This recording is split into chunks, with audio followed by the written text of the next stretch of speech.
Good evening, Council. We're going to call our special council meeting to order on Wednesday, February the 11th, 2026 at 6:45 p.m. Number 2 is declaration of pecuniary interest. Any member have a declaration of pecuniary interest tonight? Councillor Vedbunker?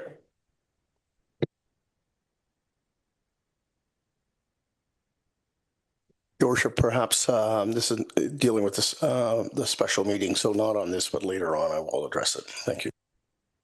Thank you. Moving on, third item is approval of the agenda. We have a motion to read the agenda of the special council meeting for February the 11th, 2026 be approved as presented. It's moved by Councillor Waters, second by the Deputy Mayor. All in favor? And opposed? That is carried. Council, we have 2 items on the agenda this evening, in-camera items, and there's a staff report attached. One's regarding 78 Main Street update, second regarding legal insurance claim update 2025. Does anybody wish to go into closed session to ask any further comment or question regarding those reports? Seeing none, we'll rise without a report. The motion will read, the Council Town of Penetangent rise from an in-camera session without a report. And again, that's regarding the 2 items, 78 Main Street and the legal and insurance claim update. We'll look for a mover on that, please. Moved by the Deputy Mayor, second by Councillor Vedbunker. We'll call for the vote. All in favor? And opposed? That is carried. And we'll look for a motion to adjourn at 6:46. Moved by Councillor Drush, second by Councillor Marchand. All in favor? And we're adjourned. We'll be back at 7 p.m. with our council meeting. Thank you.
Good evening, everybody. Thank you for joining us for our council meeting. We're going to call our meeting to order on Wednesday, February 11, 2026 at 7 p.m. We're going to start with the Town of Penetanguishene land acknowledgement. Penetanguishene respectfully acknowledges that we are on the traditional and treaty territory of the Anishinaabe people and their ancestors, now known as the Williams Treaties First Nations territory. This includes the Chippewa Tri-Council, comprised of Bosley First Nation, Rama First Nation, and the Georgina Island First Nation. Alderville, Curve Lake, Hiawatha, and the Mississaugas of Scugog Island First Nation. Also once home of the Huron-Wendat, and more recently the historic settlement of the Métis, Penetanguishene is now home to many Indigenous peoples. Penetanguishene is proud of its Indigenous name, and more importantly, that for thousands of years it has been and will continue to be an important homeland and gathering place for Indigenous people. We recognize that we are the stewards and caretakers of these lands and waters, and are responsible to ensure that our Mother the Earth is here for future generations. Councillor DeRush, would you mind helping us with the French version, please? Penetanguishene reconnaît avec respect que nous sommes situés sur le territoire traditionnel et de traité du peuple Anishinaabe et de ses ancêtres, maintenant connu sous le nom du territoire des Premières Nations, visé par le traité Williams.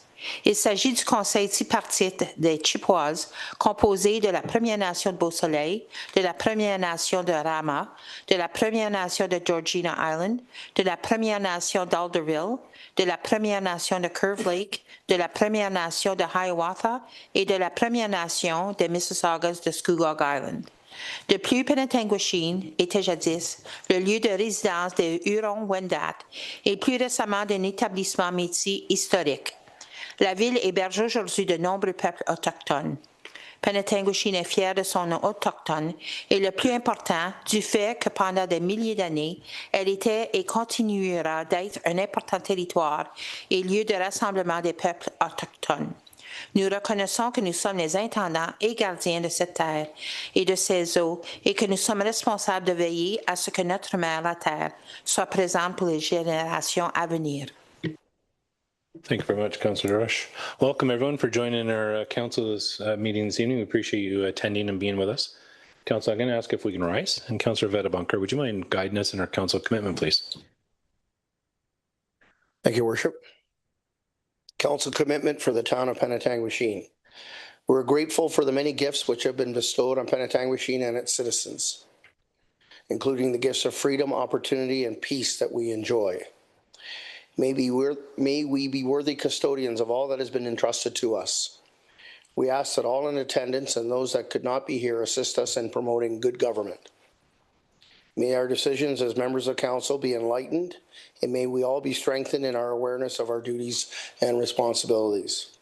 May we be granted the wisdom, knowledge, will, and understanding to preserve the good fortune of the town for the benefit of all and to make good laws and wise decisions. Thank you for attending. Thank you very much, Councillor Vedabunker. Councillor Marchand, please. Nous sommes reconnaissants de nombreuses grâces accordées à Penetanguishene et à ses citoyens dont la liberté, les possibilités et la paix dont nous jouissons. Que nous soyons des intendants dignes de tout ce que nous ont été confiés. Nous demandons que toutes les personnes présentes et celles qui n'ont pas pu se présenter nous aident à promouvoir une bonne gouvernance. Que nos décisions à titre de membres du Conseil soient éclairées et que nous soyons toutes renforcées à prendre conscience de nos devoirs et nos responsabilités. Que l'on nous accorde la sagesse, les connaissances, la volonté et la compréhension qui nous permettront de préserver la bonne fortune de la ville au bénéfice de tous, ainsi que de faire de bonnes lois et prendre de sages décisions. Merci pour votre présence. Thank you very much, Councillor Marchand.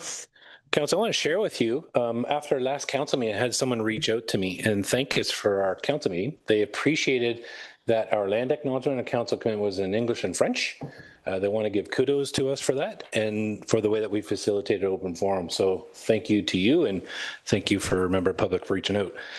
Sarah, if you don't mind, we have a public service announcement. If we can play that, please. To this evening's council meeting. For those of you who may require a washroom, there are public washrooms outside the council chambers entrance to your right. We also kindly ask that cell phones are turned off or put on silent during the meeting. Town Hall is protected by a single source fire alarm. Should the fire alarm be activated, Please exit chambers calmly using the rear or side door and make your way down the stairs to the parking lot nearest the church. In the event of a medical emergency, please dial 911. The address of Town Hall is 10 Robert Street West, Penetanguishene. We also have public access defibrillator outside of the main council chambers. Bonjour et bienvenue à la réunion du conseil municipal de ce soir. Pour celles et ceux qui auraient besoin d'aller aux toilettes, les toilettes sont situées à l'extérieur de l'entrée de la salle, à la droite. Nous vous prions également d'éteindre vos téléphones cellulaires ou de les mettre en mode silencieux pendant la réunion. L'hôtel de ville est protégé par un système d'incendie. Si l'alarme se déclenche, veuillez quitter la salle calmement par la porte arrière ou latérale et descendre les escaliers jusqu'au stationnement le plus proche de l'église.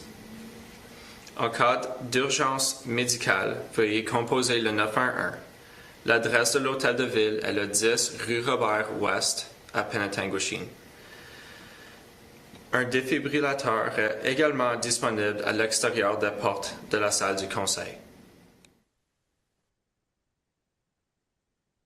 Thank you, Sarah. And again, Chief Crawford, thanks to your team and specifically firefighter LaFontaine Cook for that work on that.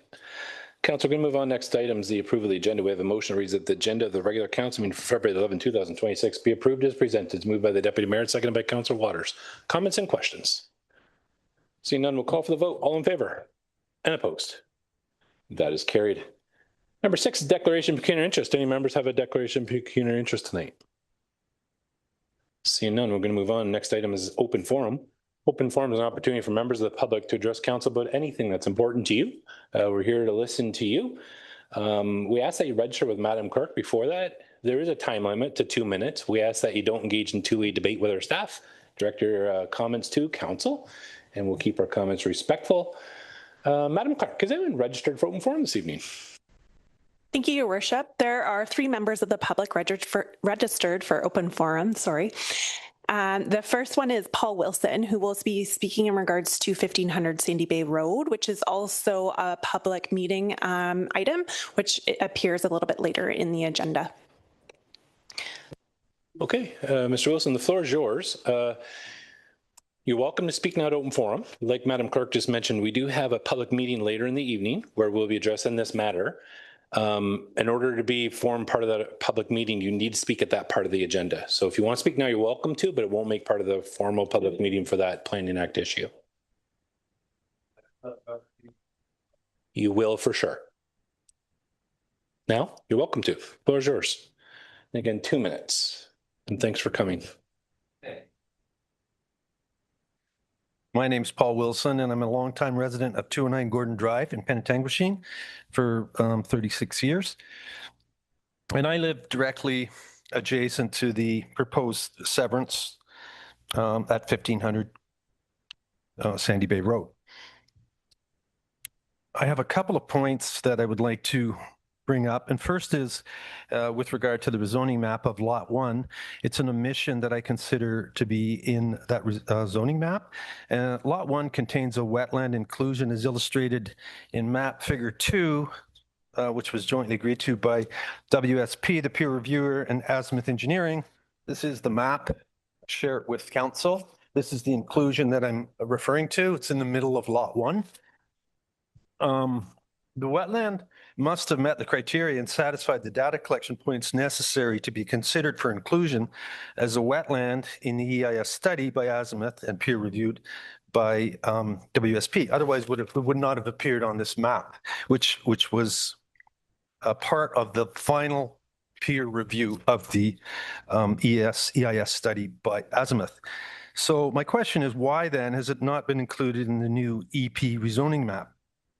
Proposed EP zoning map. I've never received a substantive answer to this question.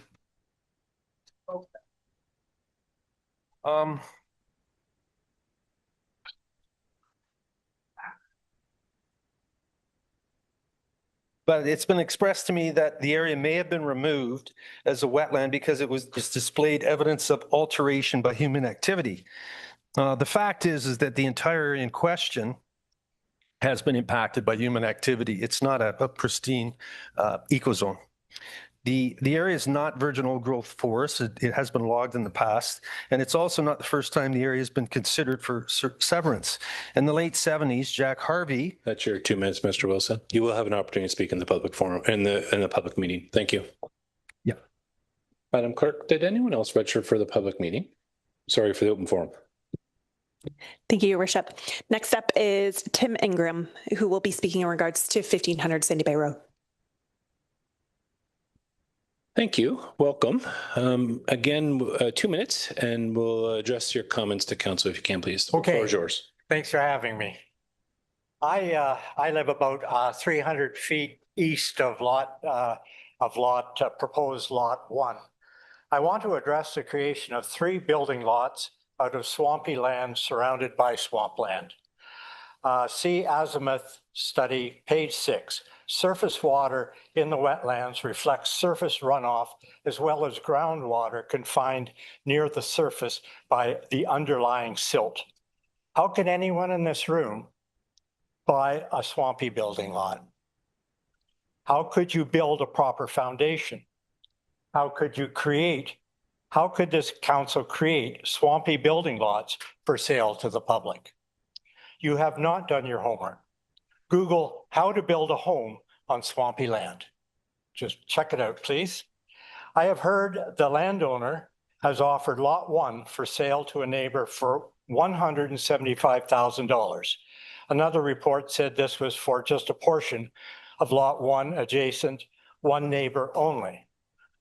The point is, council may be creating swampy building lots for sale to the innocent public for much money.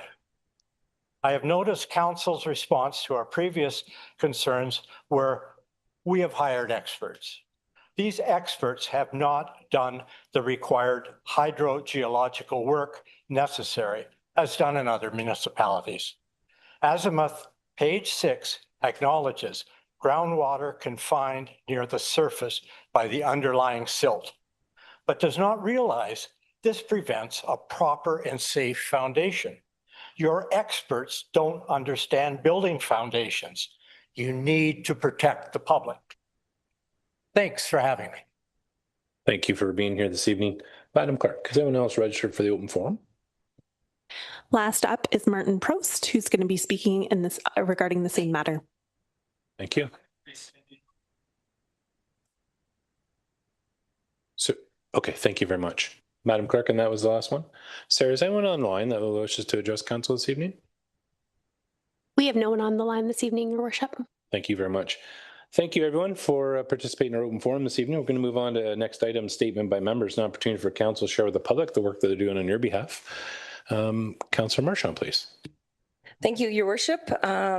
Since our last meeting, I attended our Q4 review meeting for the SSCA board.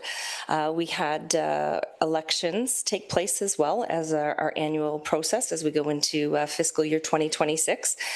There was a press release that was just sent out this week identifying the new executive, and I will be standing and was voted as the vice chair for the SSCA once again this year. So I'm really proud to represent the town of Penetanguishene and be a member of the SSCA Executive Committee. So that was just the updates and what I've been busy working with. Thanks. Thank you, Councillor Marchand. Congratulations. Thanks for your leadership on that work. I know it's important work and it's good. And thank you for representing our community and all the communities at Severn Sound. Councillor Vedabunker, please. Thank you, Worship. It's only been 3 weeks since our last meeting. So, and one of those weeks I was on vacation, so I don't have anything to report. Thank you. Thank you, Councillor Vedabunker. Deputy Mayor. Thank you, Your Worship. We had a couple of library meetings. We had a facility meeting. For Council's information, our renovation of our lower level of library is coming along great. We're down to paint, flooring, cupboards, toilets, all the fun amenities are starting.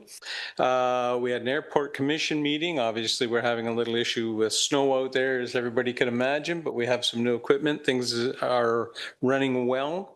The only other thing major that we did attend was was the mayor and I attended a funding announcement down in Wyville. And that will do it. Thank you, Deputy Mayor. Councillor Durush. Thank you very much. I have nothing to report. Thank you. Thank you. Councillor Waters. Nothing too exciting in the last 3 weeks, I guess. We did a library meeting, had finance meeting with the library. Economic Advisory Committee had a meeting on the 2nd, Finance and Corporate Services yesterday, or the day before, Planning and Development yesterday morning. And we had, I did attend a Georgian Bay General Hospital Physician Recruitment Advisory Committee meeting. Thank you very much, Councillor Waters. Elise. Thank you, Your Worship. Just 3 things. One, and it hasn't been noted yet, but I'm sure it will be at some point, this coming weekend, our 78th annual Winterama. Just to note that staff, as always, have been working around the clock to make it happen and make it what it is, including ensuring the weather is going to cooperate. Number 2, today we actually did some interviews for our town identity strategy. So we interviewed 2 proponents. We had a number of, I think we had 8 or 9 that responded to the RFP. So an exciting project that council is well aware of and part of our strat plan. So hopefully in the next few weeks, we'll be in a position to announce that, being led through our Economic Development Officer partnership with the County of Simcoe. And last but not least, yesterday we made an announcement, but very excited to share Fire Chief Jamie McNeil will be joining us effective March 16th. Chief McNeil comes with an abundance of experience, professionalism, and leadership in the municipal sector. And it would be remiss if I didn't show our appreciation for our interim chief, John Crawford, who has certainly served this community in his tenure here with the municipality, but most recently in the acting chief capacity with the utmost professionalism and dedication. So thanks to interim Chief Crawford for his excellent efforts. Thanks, Your Worship. Thank you, Elise. Council, move on a couple things for me. I'm going to start by saying, Elise, if you can pass on to all staff our thanks to everybody. We know what's happened with winter. We've had an abundance of snow, and I know from phone calls to everybody played a role in that. But Brian, to your team, I've had nothing but tremendous kudos and appreciation and applause. We always hear a couple little negative feedback out there, but I want to say, who cares? There's way more positive feedback out there. So let's just celebrate the excellence and the kudos and the support. I hear it all the time. And I think your team's gone above and beyond to really serve the community. I drive around all the time and it's pristine. The sidewalks, the roads, everything's been great. And we've had quite a challenge of snow. So thank you. On top of that, I've heard of burst of water pipes, and I know the water team's been out. Like, there's been a lot of challenges, but thank you. And to you, Mr. Lees, and to you, Mr. Murray, thanks for everyone does. Moving on, Council. If you recall, the CO and I have done some Main Street walkabouts, and we've had our detachment commander and some staff come with us, and we've reported back some of the findings. We just recently had a meeting about how we can surface some of those concerns from the business community and how we can work together on kind of come up with some new solution strategies. So stay tuned. There's some great work being done behind the scenes on that. Thanks again to CO and the team for doing the work on that. Deputy Mayor, you already talked about the funding announcement regarding fire, and that was really about providing fire protective equipment to the community. Chief Crawford, thank you for the work, championing that application, getting that support to protect the firefighters. So it's another great thing for the community. I also participated in budget presentations to the Minister of Finance on behalf of the community, presented regarding Central North Correctional Center.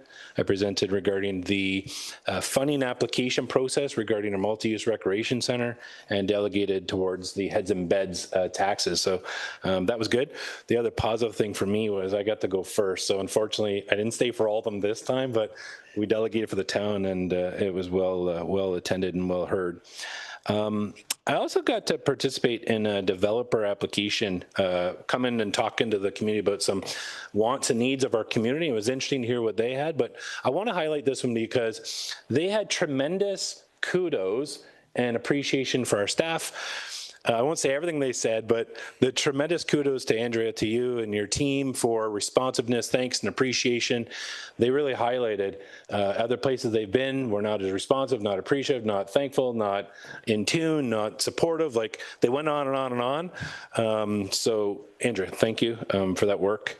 And Councillor Waters, the GBGH physician recruitment, we'll hear more about that in Committee of the Whole. Great work that's being done, and I just want to highlight that as well. Okay, let's move on. Next item is our proclamations. We have none. We're going to move on. The next item is a public meeting. We have one tonight regarding 1500 Sandy Bay Road. This is a public meeting under the Planning Act to consider an application to amend the Town of Penetanguishene zoning bylaw 2022-17 to council. The purpose of this public meeting is to provide an opportunity for the public to make comments. The purpose of this public meeting is not to engage in a debate or be a question and answer session to the public. This is your opportunity to provide feedback concerning the application, and we encourage you to do so. Andrea, I'm going to ask if you can introduce the application. Can you confirm notification? And can you please note any correspondence received on this application, please? Yes, thank you very much, Your Worship. Members of Council, I can confirm that notice of tonight's public meeting was given on January 21st, 2026. There has been some correspondence received as part of your agenda package. Originally, you would have seen correspondence from the Severn Sound Environmental Association as well as Enbridge, and then most recently updated to two addendums yesterday was correspondence from Mr. Martin Prost and Mr. Paul Wilson. So those were part of your agenda packages themselves. What I can confirm is that this is an application for rezoning, and it is to facilitate the creation of 3 lots that were approved by the Committee of Adjustment for provisional consent.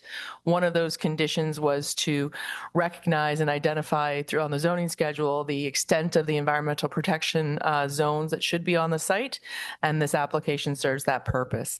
Without going into much more detail, Mr. Patrick Towns is here from MHBC Planning and has a brief presentation that can go into further details. Mr. Towns, the floor is yours. You're welcome to make a presentation. Thank you for being here.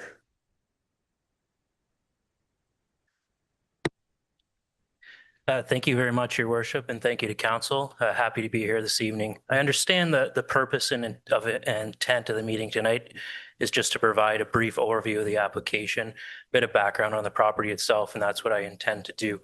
We'll work with staff to address any comments that have been provided to date and follow up in additional meetings required to get this application to the finish line and before a recommendation to Council. So next slide, please, and thank you to whoever's controlling the slides for me.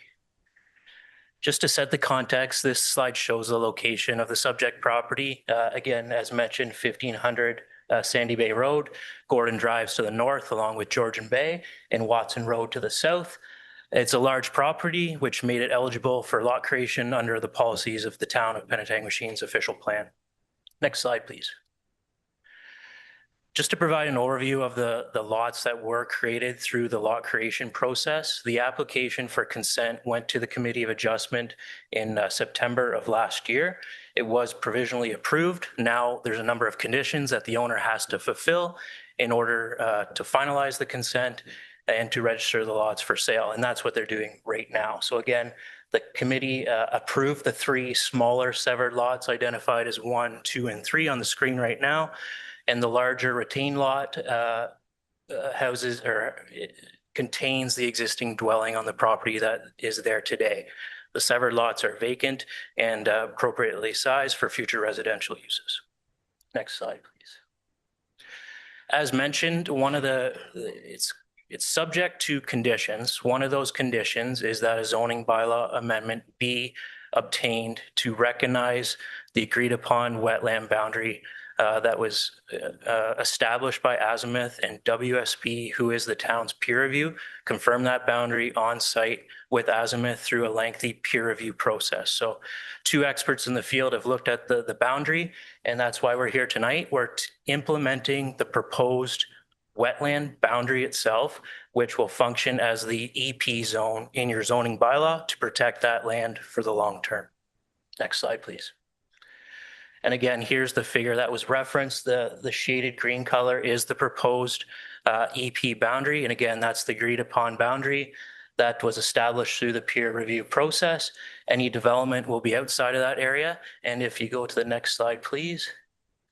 The existing EP boundary on the property is the black line, so a very small area. So what the effect of this application is actually doing is expanding the EP zone on the subject lands to establish that wetland layer boundary that's been discovered essentially. So it's an additional protection with that EP zone for future development and site alteration than currently exists on that property today.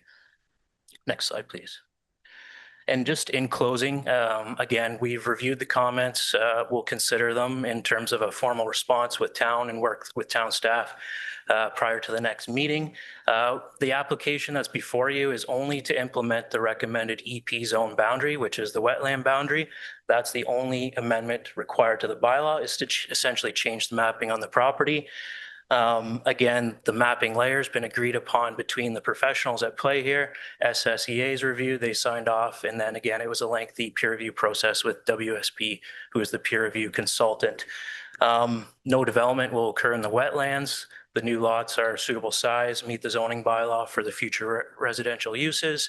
And then one of the other conditions I will touch on is a consent agreement. So that's being currently drafted between the owner and town staff. The consent agreement, in addition to the environmental mapping, will include and reference mitigation measures that have to be adhered to through the development of those 3 lots, which is an important factor as well. So with that, that's all my comments this evening. Again, we'll commit to reviewing and commenting on any comments that are provided and working with staff. And thank you for your time. Thank you very much for your presentation.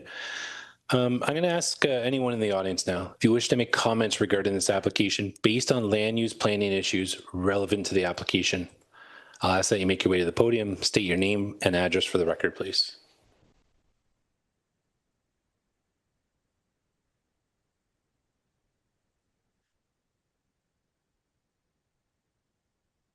Yeah, my name is Martin Prost, and I am a resident at 202 Gordon Drive. I also own the property just across the street, 205 Gordon Drive. It's a rental property at the time, for the time being. The presentation we just heard says quite clearly that 2 experts have decided what the boundaries of the wetlands are and should be. I've already outlined in my comments to council in writing that maybe they didn't have the proper background testing to decide those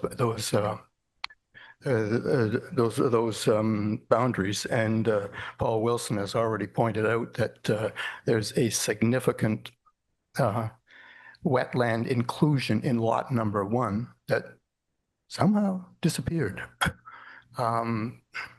So it seems to me that there's a little politics mixed up in the decisions that have been made so far. But c'est la vie. And that's part of the mix. I don't want to argue about that. My question is, where do we go from here? I think the purpose is to protect the wetlands, and that's what my comments were all about. They still are. What I am recommending to council strongly is that, as has already been suggested, there be some background testing, a hydrogeological assessment. And that'll do a couple of things. First of all, it'll protect council. Because there's a lot of question marks that still haven't been answered, and there's other municipalities routinely use a hydrogeological assessment. That hasn't been done, not even close. Don't even have soil samples for most of the proposed development. So that's one reason. The other is that it'll give hydrogeological assessment will give council a chance to kind of clear the decks and take a look at, without any preconceived bias, take a look at what's really there. And it's already been said that this kind of development was tried 30 years ago by Jack Harvey, didn't get to phase one. What wisdom do we have now that we didn't have then? From what I can see, we have less. Anyhow, it'd be nice if council could not just look for evidence to back out a decision they've already concluded or expected, or the experts have concluded. It's better to just say, okay, what's the reality on the ground, and let's compare that to what we're being handed. Who knows? Maybe this geological assessment will say there's no risk. Quite possible. I admit that. But at least we'll know. But there's one exception, lot number one. That's not going to pass a geological assessment, if you ask me. I'd bet the farm on that. So, Mr. Prose, I appreciate your comments. If we can speed up, what I'm looking for is any feedback regarding land use planning issues relevant to this application, if you can, please. I think the land use, it's in my comments that I think that we have to protect the wetlands and which means find out what are the boundaries of the wetlands, and secondly, what protection do the wetlands need? And that will be told by a geological assessment as well. It will say whether there needs to be a buffer zone. It'll say it'll tell us about the groundwater level, the groundwater flow, the soils that will take it one direction or another, and how much will seep into the soil. They'll tell you all of those things, which we don't have. Just don't have it.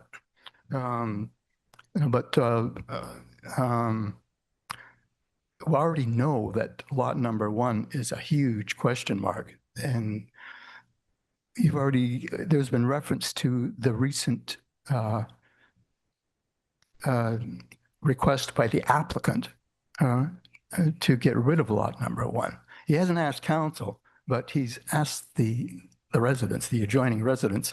It's really interesting to note that this past October, Peter Rakes divided up lot number one and other adjacent areas in the swamp lands and offered them at a price to the adjacent owners. Mr. Prose, I'm going to ask you to keep it relevant to this application. I understand what you're talking about. I want it to this application before us, please. Okay, yeah, well, all I'm saying is that the applicant himself knows that he's playing with fire, and that's what I'm telling council. You're playing with fire by not proceeding with a proper assessment as other municipalities routinely request. That's it. Thank you. So I just want to make a statement. We've heard a few comments that council's made decision, that council's made this. I want to confirm to the public that council's made no decisions. Tonight is a public meeting, an opportunity for you to participate. Later in the agenda, we have an item on the agenda, 14A, that council is going to hear a motion that asks us to ask staff to come back at a future committee of the whole with a report of recommendations. That'll be the first time that council is going to hear and debate. There's been no decisions. This is your chance to debate and provide your feedback to us. So I just want to make that clarity for everyone tonight. All right, I'm going to ask if anyone else in the audience wishes to make a comment regarding the application based on land use planning issues relevant to the application. If you do, I ask you to make your way to the podium, state your name and address for the record, please. My name is still Paul Wilson, and I still live at 209 Gordon Drive in Penetanguishene, longtime resident there. And with regard, just to wrap up my first comment in the public forum, was that I still don't see the reason for the omission of the wetland inclusion in lot one, and I'm still awaiting an answer for that. So that's lacking in the rezoning amendment application, and I would like to know why that's not included in it. So I think that's relevant to our discussion today. In addition, it's also interesting to note that the the new proposed wetland boundaries for the EP zone for rezoning are, for the most part, they're directly adjacent to the lot boundaries of the severed lots. And when you overlay the two maps, you see they're essentially the same boundary. In most jurisdictions in Southern Ontario, in particular, any jurisdiction that's covered by the Conservation Authorities Act, Ontario Regulation 4142 prohibits development and site alterations near wetlands. In most cases, a wooded buffer zone of no less than 30 meters is required between lots approved for development and surrounding wetland areas. You can see from that map, there's no buffer zone whatsoever between the conditionally approved lots and the new or proposed EP zoning. And that's of great concern to me, because the EP zoning is a wetland. That's what it is. The lots that are directly abutting it, for instance, the septic feasibility study, which was prepared by Azimuth Engineering, shows raised bed septic fields, and they must be raised bed because the water level is determined to be at or above the surface for part of the year in all of the proposed lots. So they're going to be 1.3 meters, I believe, 1.5 meters in elevation. It's going to change the drainage pattern. It's going to place the septic beds above the grade of the properties to the north. So that is going to impact the neighbors for sure. In addition, the septic fields are about, according to Azimuth, they're approximately 680 square meters in size. I have the map that I will share with council. It's also available in the ESI peer review. They appear to occupy about, I would say, conservatively 1/3 of the lot size. And they also are directly adjacent to the lot lines. There's no boundary between the septic beds, the outflow on the septic beds, and the proposed boundaries for the EP rezoning. So again, what are we setting ourselves up for here? Are we setting ourselves up for the possibility of a negative outcome? My argument would be yes, we are, because there's no buffer provided, as would be required in any other jurisdiction. Because we have no conservation authority jurisdiction here in Penetang, we don't need to follow that rule. So what do? We follow the lowest common denominator that allows us to build or to sever lots directly adjacent to environmentally protected wetlands. It doesn't make sense. It's very poor planning. And I think what it indicates is that the town made an error here in that they provided conditional severance to the 3 lots before accurately mapping the environmentally protected zones. So the lots are severed, and then the zones are identified. It looks as though the boundaries of the 2 are going to be adjacent with no buffer whatsoever. So that is of great concern to myself, and I know to some of my neighbors, with regards to overland flow of water and protection of our groundwater. We're all on groundwater up there. We're not on town water.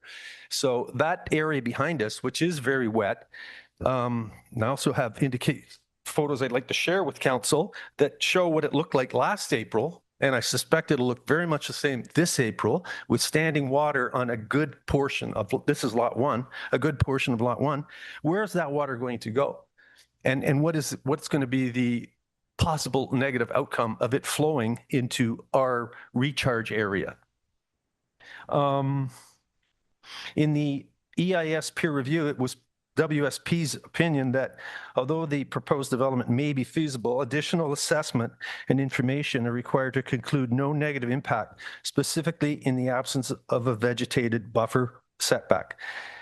In light of those findings, I would recommend that council request, again, hydrological and a complete soil sample study from each lot to determine what actually is there. As Mr. Prost has stated, we don't know what's there. We do know there's a tremendous amount of water that's present on the surface and that flows across the surface for a good portion of the year. And we are directly adjacent to that. So I think my concern, and I think that of my neighbors, is really one of water quality. And unless it can be guaranteed that there's no negative, there's no possibility of a negative outcome, I oppose this process. Thank you. Thank you very much. Just a couple clarifying comments. So tonight is not an opportunity for question and answers. I appreciate you asking the question. Later in the agenda, we're going to ask staff to come back with a future report. So Madam Director is commenting and writing down everyone's questions. There won't be a response tonight. I will ask the applicants, agent, if they want to respond tonight. They don't have to. But you would expect that at a future report, and we'll identify that a little bit later. Just set the stage. There won't be an opportunity for that this evening.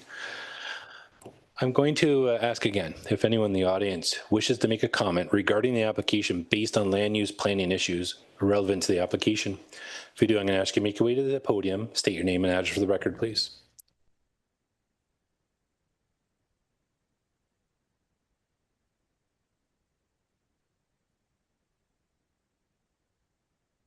I'm Tim Ingram. I live 300 feet east of Lot 1. And when you look at Paul's pictures of Lot 1, that's significant water. And as I mentioned, Azimuth studies recognizes that there's a layer of silt that makes it impossible for that water to go away. It's just below the surface all year round. What that means is if you try to build a building on that, you need a foundation, of course, a foundation that supports the weight of the house, say. Well, when you have water that's just down there, maybe 4 or 5 feet, you need a hydrogeological survey to determine on that lot, let's say Lot 1, let's focus on Lot 1. You need a hydrogeological survey of that lot, all over that lot, to determine, you know, if there are any parts that are possibly a little, there isn't as much water or whatever. But it looks like, according to what Azimuth has said with regard to all of that wetland, swampy land is wetland with trees on it. That is what Lot 1 is. I mean, imagine trying to build a house on that. First, a builder would take down all the trees. You know, that's common sense. Then you get on maybe maybe a D6 Caterpillar bulldozer. You bulldoze all of that surface ground off because you've got to get rid of, you got to get down to your soil that will sustain the weight of a foundation. And what do you find? That bulldozer will get stuck in the water. It's just not that far down. And Azimuth, even recognizing that the water is confined by that silt layer near the surface, doesn't recognize that that means you cannot build any proper foundation on that lot, and probably the other 2 lots as well. You need a proper hydrological survey to determine this, absolutely. Otherwise, you don't, I'm sorry, I don't mean to embarrass anyone, but you're selling swampy land as a building site, and that's not right. Thank you very much. Thank you for your comments. I'll ask if anyone else in the audience wishes to make any comments regarding the application based on land use planning issues relevant to the application. If you do, I'll ask you to make your way to the podium, state your name and address for the record, please. Sarah, is there anyone online that wishes to comment on this application? Thank you, Your Worship. We have no one online this evening. Thank you. I'll make one final call. Is anyone in the audience who wishes to make any comments regarding the application based on land use planning issues relevant to this application? If you do, I'll have you make your way to the podium, state your name and address for the record, please.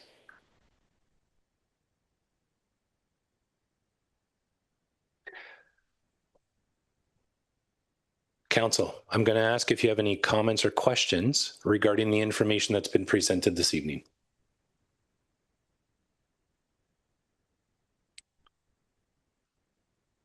Seeing none, I'll ask Mr. Towns if you have any concluding comments regarding this application. The floor is yours. Thank you for the opportunity, Your Worship. Just to conclude, these are similar type comments that were provided to the Committee of Adjustment and to Council through previous delegations.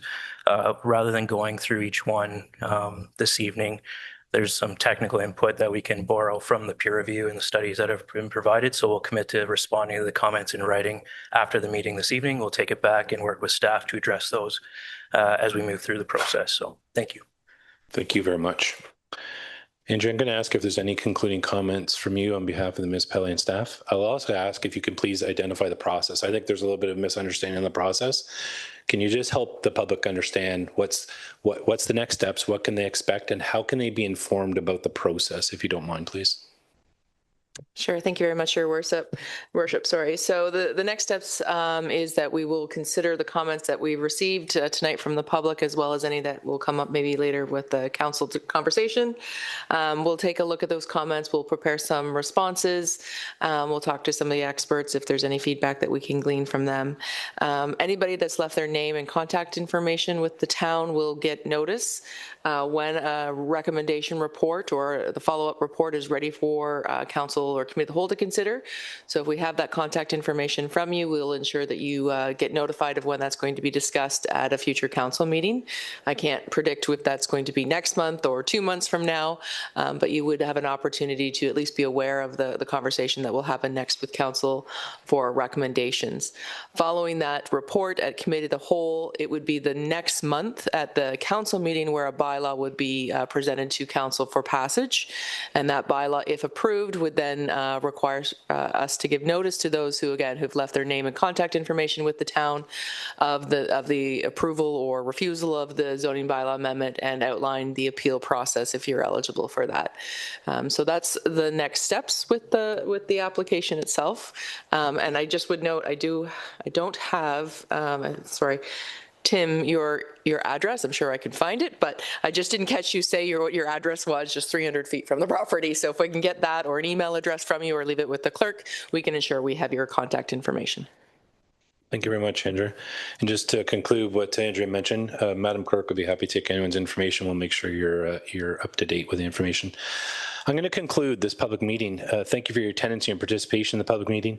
Council will consider this application and the results of this public meeting at a future committee of the whole meeting. If you'd like to be notified of this meeting and council's final decision, please contact Planning Community Development Department. All right, Council, we're going to move on to number 11, our delegations and presentations. We have 2 this evening. Our first one's regarding a presentation from Monteith Brown Planning Consultants regarding a recreation, parks and trails strategy. This has been an exciting process, and I appreciate the community engagement. I appreciate the outreach. And I think this is a pretty phenomenal document. It's going to guide the community in the future. Mr. Steve Langlois, thank you for being here with us. And the floor is yours. And my stopwatch may have broke this evening, so welcome. Excellent. Thank you, Your Worship, members of council. A pleasure to be here. I will try to move quickly. I know you've have a full agenda, but do want to give proper due to the study that is in front of you and the input that we've received from the public. So on behalf of our consulting team, I'm happy to present the final recreation parks and trail strategy for the town of Penetanguishene for your approval. And next slide, please. Just in terms of stage setting here, the purpose of this study, this strategy, is to serve as a living document to guide investment within the recreation, parks and trails sphere, including in particular municipal lands and resources, but we also recognize there's many other community resources at play here, and so we really do truly see it as a community document that will serve as a guide for council, staff, and the community over the next 10 years. It is an update to a master plan that was completed in 2014. A lot has certainly changed since that time. We were focused on updating priorities that we heard from the community, as well as alignment with other municipal documents. Next slide, please. So as was mentioned earlier, we also were quite pleased with the level of engagement and community engagement throughout this process. I would remind council, I'm not going to go into that in great detail tonight. There was a presentation in August of last year where we unpacked what we heard from the public. A lot of positives, I think, were certainly taken away from that. We heard certainly about the value of the outdoor realm here in the town, about how active the community is, how engaged they are with a lot of the programming that maybe some of your municipal neighbors don't have the benefit of offering. Affordability was certainly something that that was appreciated, and a desire from your community to see that continue. Other look forwards around the multi-use recreation center project, improvements to access for pickleball and trails in particular were some of those highlights that we heard from the survey, the pop-up consultations, the stakeholder engagement, and the public information centers. Next slide. So to guide the recommendations and strategy implementation, a vision, mission, and goals were established. That vision is where active and healthy living is a way of life. We think that really resonates. We heard as much from those residents that attended our last PIC meeting. Really gives us that North Star that is a theme that you'll see woven throughout the plan. The 4 goals do provide longevity to the strategy. We try to have a crystal ball of what 10 years is going to bring. We recognize that's not always clear. So these goals around affordability, around accessibility, a well-managed network of spaces, partnerships and working together in collaboration and responsible governance and financial management will be part of that North Star to give breathe life into the document long term. Next, please. So I think it's mentioned and a similar approach to, and I know many members of council were out at the Public Information Center. There are 89 recommendations. I know your stopwatch may have broken, but I will not be going through all 89 of those tonight. I do have a few slides that highlight a few areas that may be of interest to the community and members of council.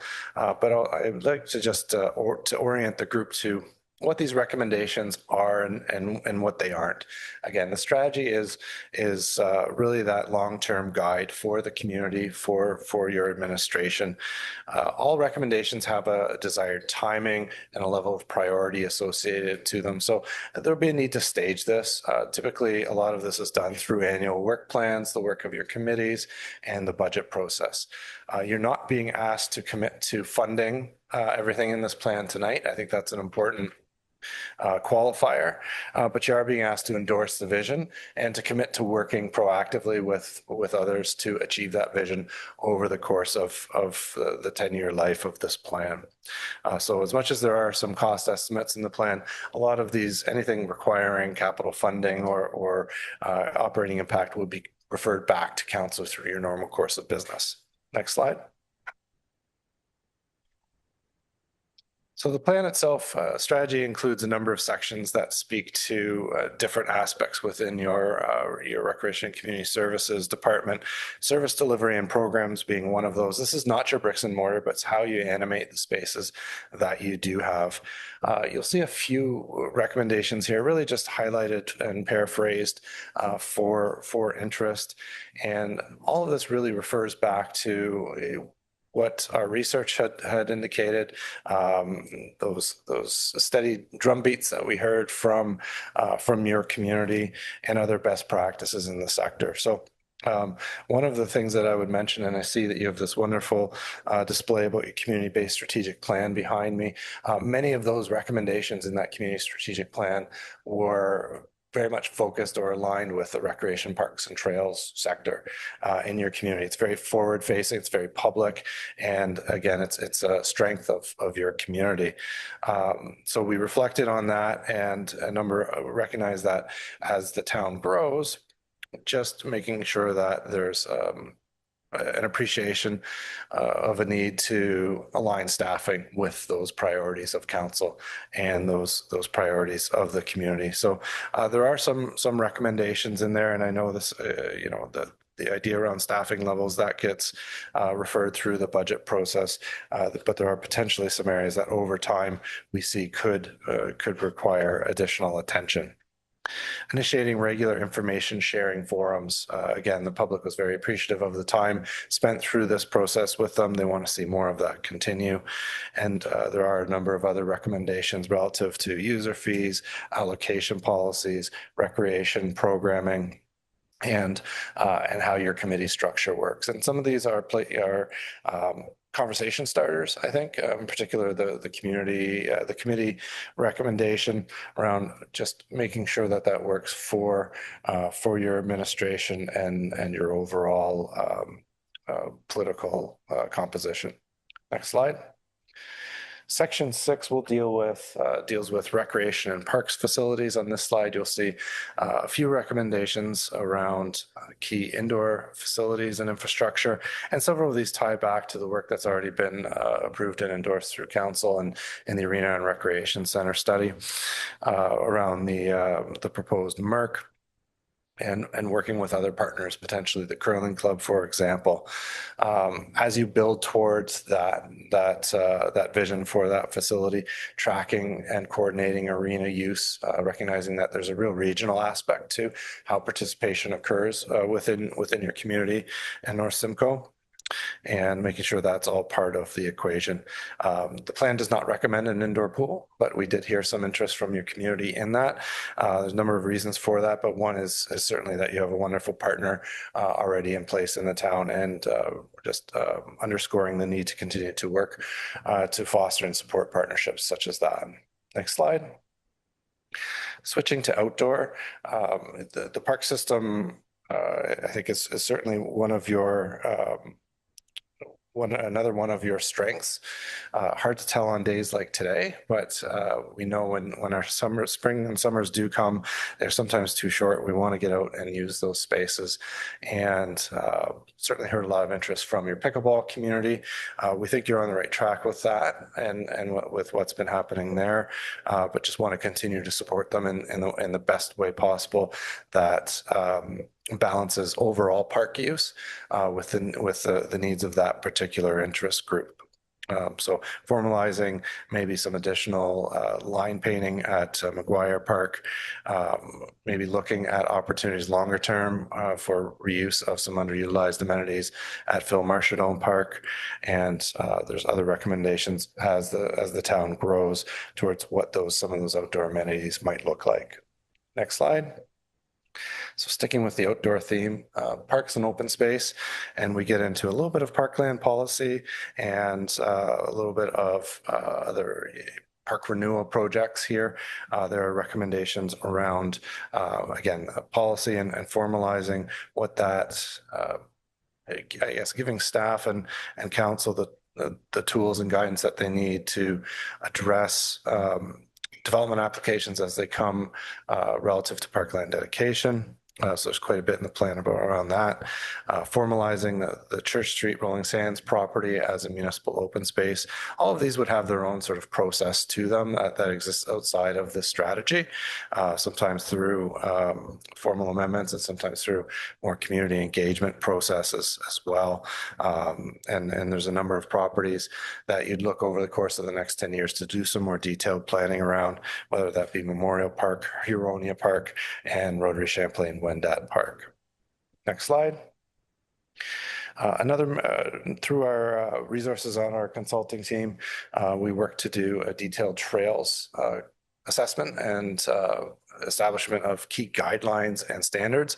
I know these don't really work well in a presentation, but there are many pages in the report that again give staff the tools that they need to address future design and improvement of existing and future trails, and opportunities to continue to work to connect the trail system as opportunities allow and through more proactive planning.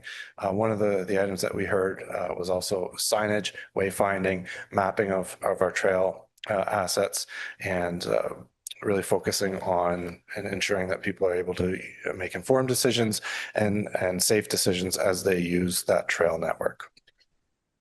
Next slide. And then the last section contains really a summary of all of the recommendations within the plan, along with timing and and priority for each of these key recommendations. It reminds council that this is a 10-year document. You'd really look to update it within that 10-year timeframe, or as major changes happen within your municipality. You're always looking for ways to continue to stretch your dollars and work with other aligned agencies to make sure that there's proper partnerships and funding associated with the report itself and those key directions. So I think last slide, if I could. So much of what I've just presented was part of our Public Information Center held at the PMCC in January. We had more than 20 people attend that session. We also had a number of written submissions that were provided within our public review period. There really was broad support for the plan at that session. And, we definitely heard or we were left with the sense that the public was heard through this process, but we're always open to new ideas. And we did make a few adjustments to some key aspects of the plan. They were fairly minor in nature. We've listed out the recommendations if you want to have, if you're keeping track at home, around some wording and some clarifications to about a half dozen recommendations. There was also a new recommendation added pertaining to the snowmobile trails. That was based on feedback received from the Trails Committee. And we also received input from your local health unit, the pickleball players and that community, and the Penetanguishene Curling Club as well. So with that, I think that is the presentation. I would be very pleased to take any questions that you do have. So thank you so much for that presentation. Again, I appreciate the outreach that was done on that. I know our last rec master plan done in 2014, I believe. I printed that and used it on my bookshelf every budget cycle. So I love this document and I appreciate this new one. Council, comments and questions? Councillor Vadabunker. Thank you, Worship, and thank you, Mr. Langlois, for your presentation and your team for the preparation of the plan. In your presentation and through the slides, you mentioned input from the pickleball community, and certainly they've reached out to me and had comments with respect to the pickleball facilities within the town of Penetanguishene. So specifically dealing with pickleball, could you just outline what some of the thoughts are coming out of the strategy? Absolutely, through you, Your Worship. So your community currently provides 4 dedicated pickleball courts at McGuire Park, as well as shared use of the adjacent tennis court to add 2 additional courts. As we understand it, those are very well used during most mornings of the week, even on weekends. So, from 9 a.m. probably till noontime, you have a number of leagues, informal as they are, that activate those spaces. And then they're available for use on a first come, first serve or a reservation basis beyond that. But we find that pickleball is a morning activity for the most part. The folks that play it tend to be available at those hours, want to avoid the warmer summer heat of the afternoon. It's getting a little bit more use potentially during the evenings as families and the sport becomes a little bit more active with, across the age spectrum. So those are really your formal opportunities to play. We know we met a number of your residents that also play in Midland with a club that operates out of Tiffin Park. That's a much larger home base for them. So there's a number of things that really go into this. But we had heard, what I would say is the balance of the opinion was somewhat split. We would even talk to some pickleball players and they were happy with the conditions and the number of courts and their access to it. So it wasn't always just more. I think they were looking for formalization of what is there. So we're recommending that permanent lines be painted on the existing tennis court to allow for full shared use of that site.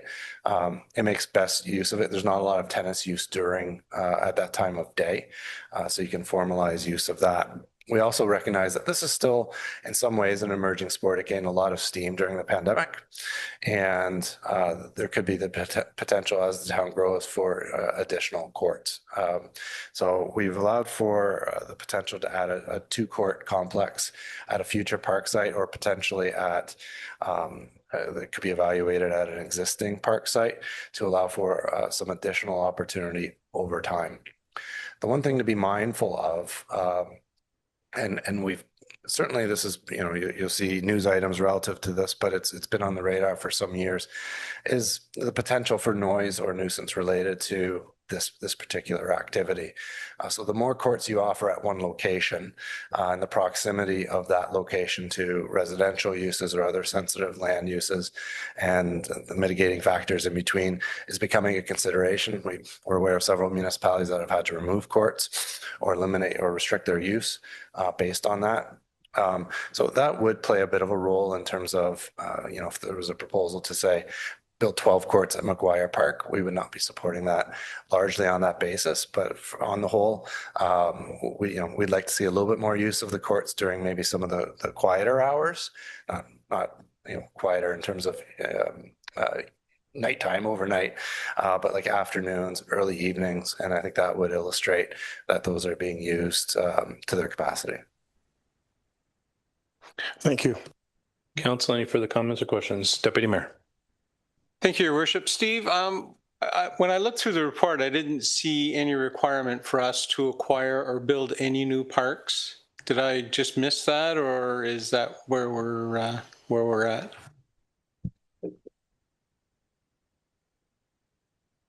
Thank you, Deputy Mayor. Through you, Your Worship. So there will be, as of right, as you grow, we do anticipate the need for additional parks, but having those in proper locations and sizes that can serve the community are the most important aspects of that. So we're aware of a new subdivision that might be coming your way on Fuller Ave. I think that I'll look over here to our Director of Planning. Or on Robert Street, I believe it was as well. So both of those have opportunities for new parks, and parks that would be of a size that could support at minimum a playground if that's what's needed in that community, and some open space. So we would continue to support those directions. Our analysis did not find any major gaps in access to parks. So we're not recommending any land acquisition to support the use of those parks. But as the town grows, you'll continually be assessing the ability and the need to expand your park system generally and step with growth. The town's parkland to population ratio is just below average, I would say. When we look at some comparator municipalities, it's buoyed by larger park properties like Rotary Champlain, for example. But you also don't have a lot of large sports fields, for example, nor really a requirement for that at this time. Council, any other comments or questions? Thank you very much, Steve. We appreciate you being here in person and presenting this spectacular presentation. Council will address this in Committee of the Whole later. I'm going to see if we can move that up in the agenda when we get to Committee of the Whole. So stay tuned. I'm sure we'll be able to do that. Council, we're going to move on to next items, 11B. We have a presentation this evening from the Chief Administrative Officer regarding a 2025 year-end review. Mr. Lees, the floor is yours. Again, the stopwatch broke, Mr. Lee, so unfortunately you may have a couple more minutes than 10, but the floor is yours. We welcome your 2025 year in review.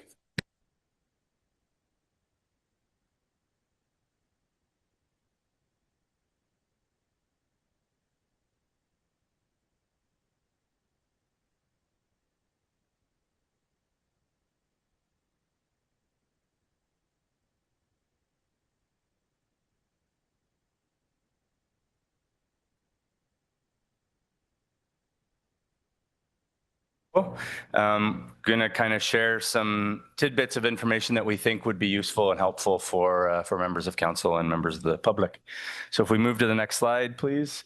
The outline for this evening is kind of broken into three different components. One, just to kind of review at a high level the organization. Two, to walk through a number of different components in terms of the various departments in the organization.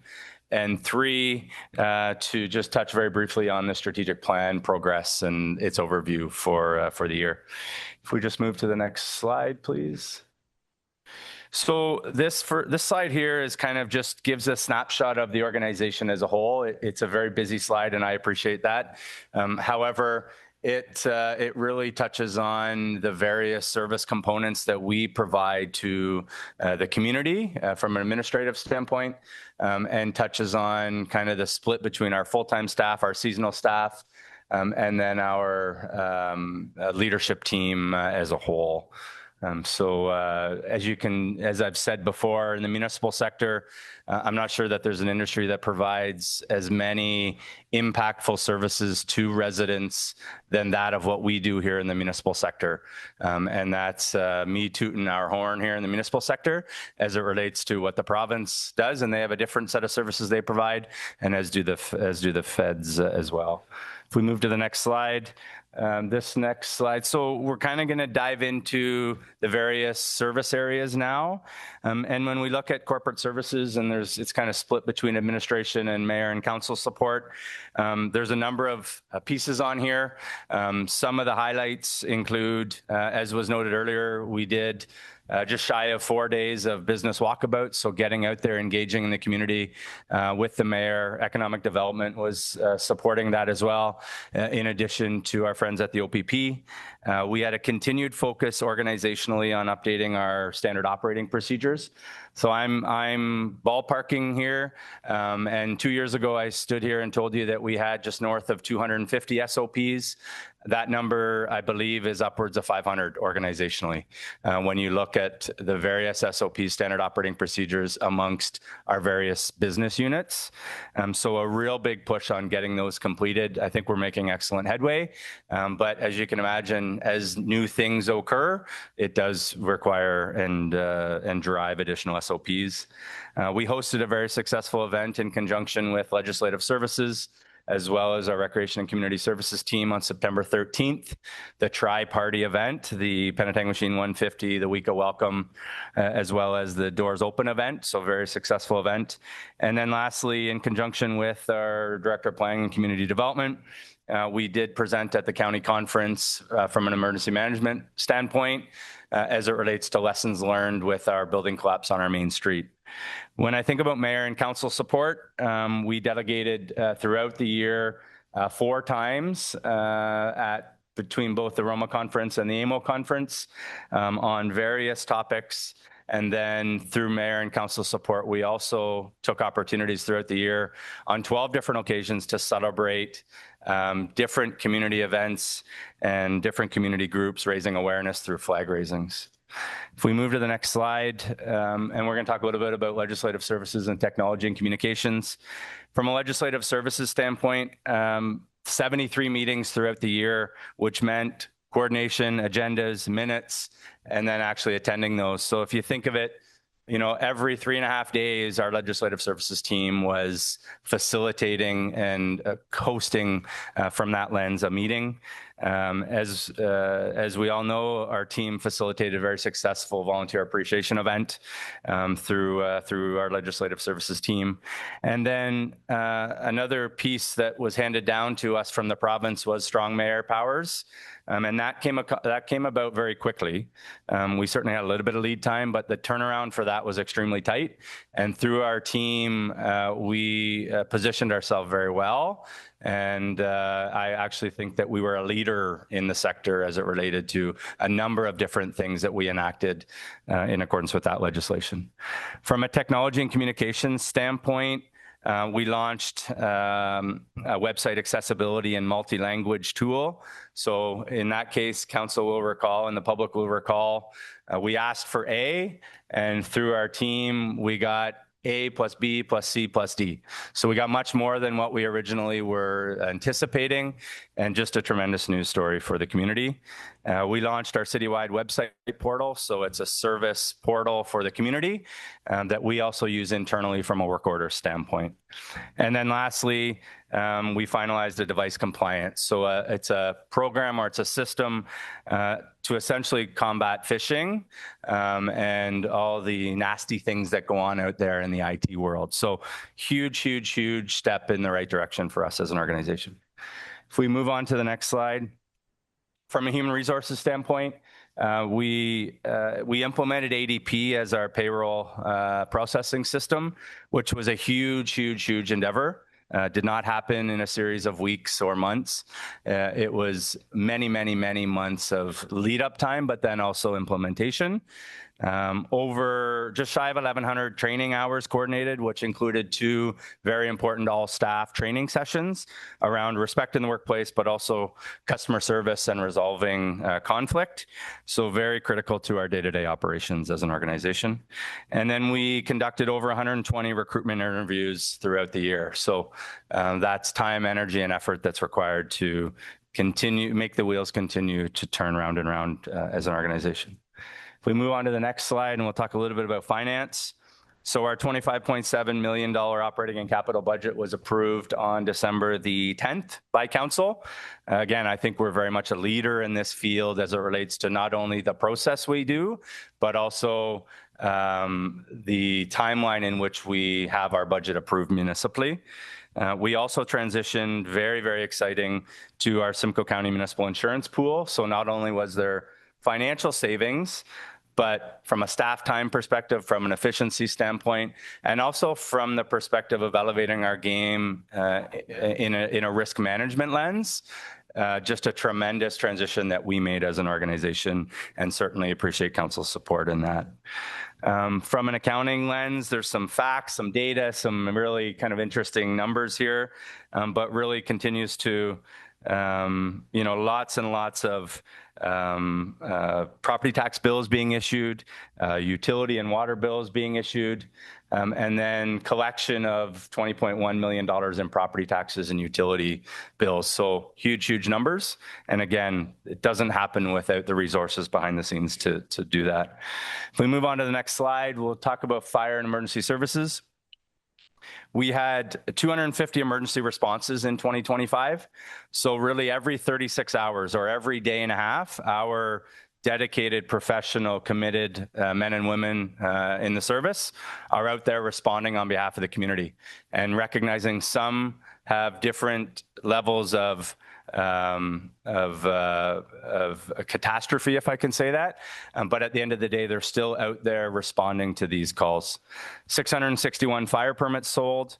And then one that I'm really proud of is the ice storm that hit us in the province, and certainly in Penetanguishene, we were affected at the end of March 2025. So a great example of Team Penetanguishene coming together as an entire organization led by Fire and Emergency Services to respond and keep the best interest of this community at the forefront. From a prevention and education standpoint, a little under 3,000 training hours were completed. We did our annual training and exercise that we provincially have to do with the county, and the county helped facilitate that.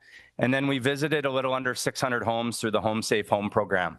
So that's a program that our fire team is out there, out and about, serving the residents to ensure that they're well equipped as it relates to being proactive in a fire lens perspective. If we move to the next slide, from a building services standpoint, we issued 130 permits, 569 inspections completed. So 4.5 on average, 4.5 inspections per permit. So again, time, energy, and effort out there inspecting and ensuring that those permits are in compliance with the Ontario Building Code. And that was a little over $10 million in construction value for this community. From a bylaw lens, we had a little over 1,100 occurrences logged. We issued 350 parking tickets. And that's not something that we're proud of, because we certainly try to take an educational approach. But at the end of the day, it does, we are required at times to issue parking tickets. And that is certainly something that we take pride in. And we take pride in the sense that, you know, our main street requires and our ancillary streets require that. So that's roughly one a day throughout the season. And we issued 53 warnings and then a number of different educational opportunities. If we move to planning and development, lots of things happening, as council knows. We completed our parking strategy and did additional consultation from a parking lens perspective. Our heritage designation project was completed, and then we've got a number of different projects underway, which you can see there. Our tree planting strategy, our Peel Street streetscape is in progress, as well as our Town Dock secondary plan and master plan. And we're excited to say that we think we're nearing the kind of the finish line on that particular project. If we move to the next slide and talk about recreation and community services, 417 programs were offered in RCS. We received our CAN bike certification, and talk about game changer, but our Seniors Active Living Center opened, as council and the community knows. And when I say game changer, I really do mean that. I think that's a huge step in the right direction for this community. 240 memberships thus far. Last time I think we talked about this in December, we were at about 210. So that continues to you know, have folks stepping forward and joining that. And it's just a tremendous, I think it's a tremendous service that this community has long awaited for. From an events standpoint, and I don't have to tell council, I don't have to tell the community, but events take time, energy, and effort, and not just a small amount of that. With every event comes lots of planning, you know, in advance, the day of, and then post planning as well. And we list up there a number of different events that we did. What I would say, and just to put into perspective, our 77th Winterama that was hosted last year, we saw approximately 8,000 visitors over a 2-day period. So that's like almost doubling our population in a 2-day span for the longest standing winter carnival in Ontario. So something that our team is very proud of. If we move to the next slide and talk a little bit about additional RCS services. So our wharf, we know that the wharf is in Penetanguishene here is long talked about as being one of the best wharfs, I would say, not only in Simcoe County, but beyond. So a very busy spot from the perspective of what we do for the community. But we joined the Clean Marine program and became a silver member of the Boating Ontario Association. So again, really just enhances our abilities from that standpoint. We had 585 reservations at the arena for hall rentals. And we also installed a new flagpole at Town Hall for those that weren't aware. So just enhanced our abilities when it comes to celebrating community causes. From the museum perspective, we welcomed a little under 10,000 visitors in 2025. So again, that would be like every resident in town visiting the museum at some point throughout 2025. So huge number of folks. And it's not only residents that are visiting that facility. It takes on a ton of visitors to the community and tourists. But the analogy is the analogy. It shows you the extent to which that facility serves this community. We offered 46 programs with a little over 1,000 participants. And then we did develop our 5-year strategic plan from the museum standpoint as well.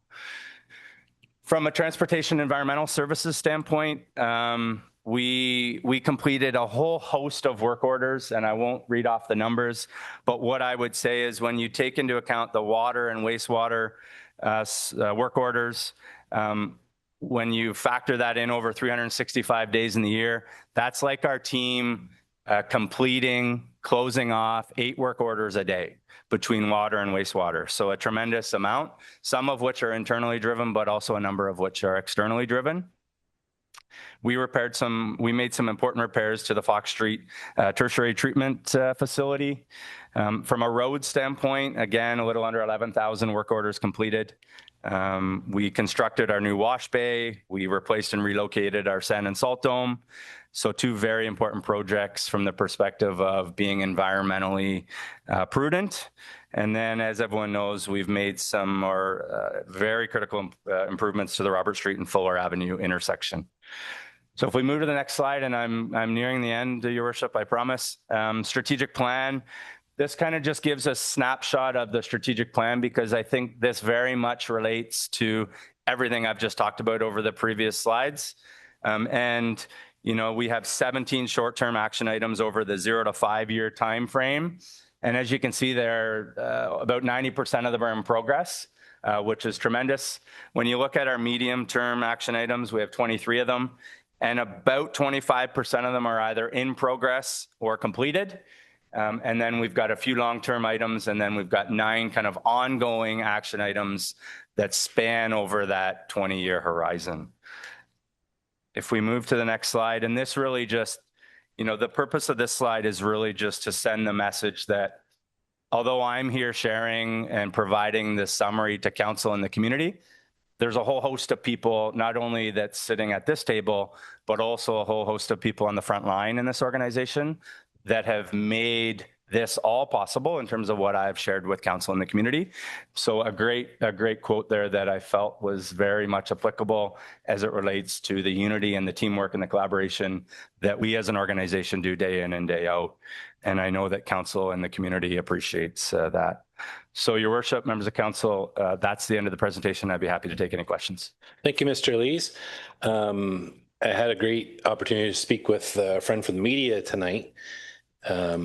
And all I can say is top that. Like, no one can top that. This is the best. That's why Penetanguishene is the best. But so many things you shared tonight, I get to see and experience and share and see and hear from members of the public. But thanks for sharing, because I think there's so many great things we are doing. And to your point, there's so many people behind the scenes that's doing this work. So great work by everyone. Council, comments and questions. Thank you so much, Jeff, to you and to the entire team. We appreciate everyone's work every day, all year long. And thank you for sharing with us the great work. And for the media, that's why we are the best. And we're going to retain the best as Log Saw champions again this year. There's more to come with that later. Okay, let's move on, Council. 12 is adoption of minutes not already confirmed. We have a motion reads the following minutes of council meetings be confirmed and adopted circulated. Special council for January 21st, 2026 and council for January 21st, 2026. Moved by Councillor Waters, seconded by Councillor Marchand. Comments or questions? Seeing none, we'll call for the vote. All in favor? And opposed? That is carried. 13 is our consent agenda. We have nothing this evening. 14 matters for consideration. We have a couple items. The first one's regarding our public meeting this evening. The motion reads that the public meeting report PL 2026-04 for the zoning bylaw amendment application file number ZA4-2025 concerning 1500 Sandy Bay Road be received, and that any matters identified in the report PL 2026-04 and at the public meeting be addressed in a report to committee of the whole. It's moved by Deputy Mayor, seconded by Councillor Marchand. Comments or questions? Councillor Vettebonker. Thank you, Your Worship. I just have a question with respect to the consent agreements. Will the consent agreements delineate on each individual lot the area to be disturbed for where the house will be, the driveway, and the septic system, and conversely, the area that will not be disturbed, so trees will be preserved. So there'll be like an individual plot plan associated with each of the consent agreements. So through you, Your Worship, to Councillor Vettebonker, the intention of the consent agreement is to address all types of the recommendations in the EIS. And so I don't have the recommendations for mitigation measures or what exactly will be shown on that consent agreement in front of me, but I can definitely include that in a response at a follow-up meeting.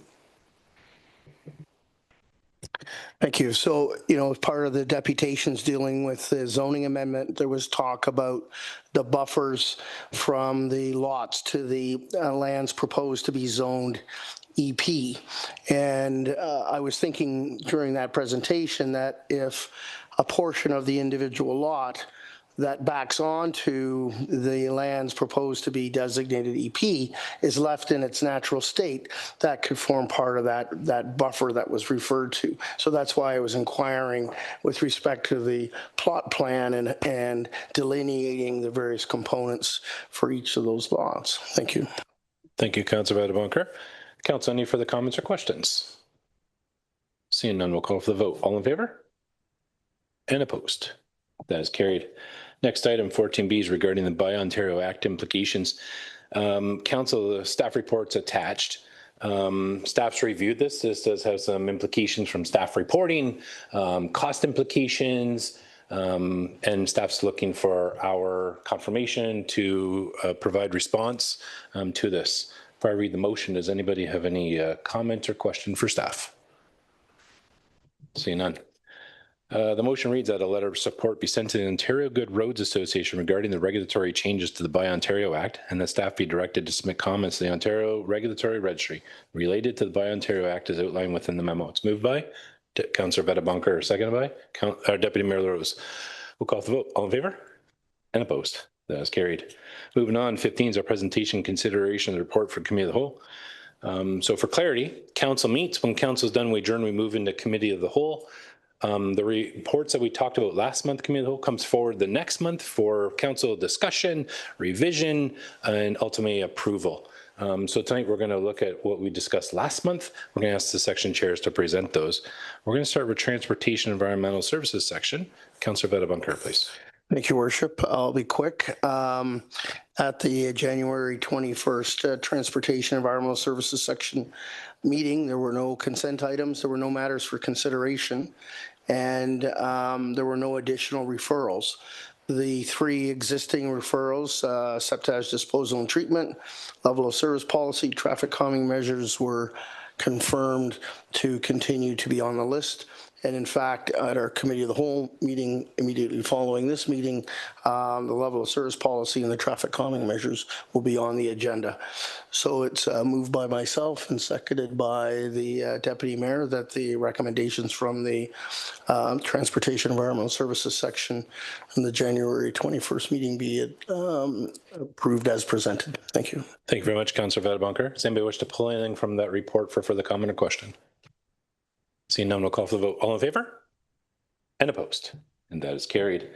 Deputy Mayor, please, for Recreation Community Support Services. Thank you, Your Worship. For Rec and Community Service section, we had one consent item, which was the trail bridge inspections. Under matter for considerations, we had two items, being the ice rates for 2027 and beyond a little bit, and we also had an agreement with the Boys and Girls Club. We had three referrals. They were Truth and Reconciliation, the Gateway to Rotary Champlain Wendat Park, and the capital plan for the PMCC.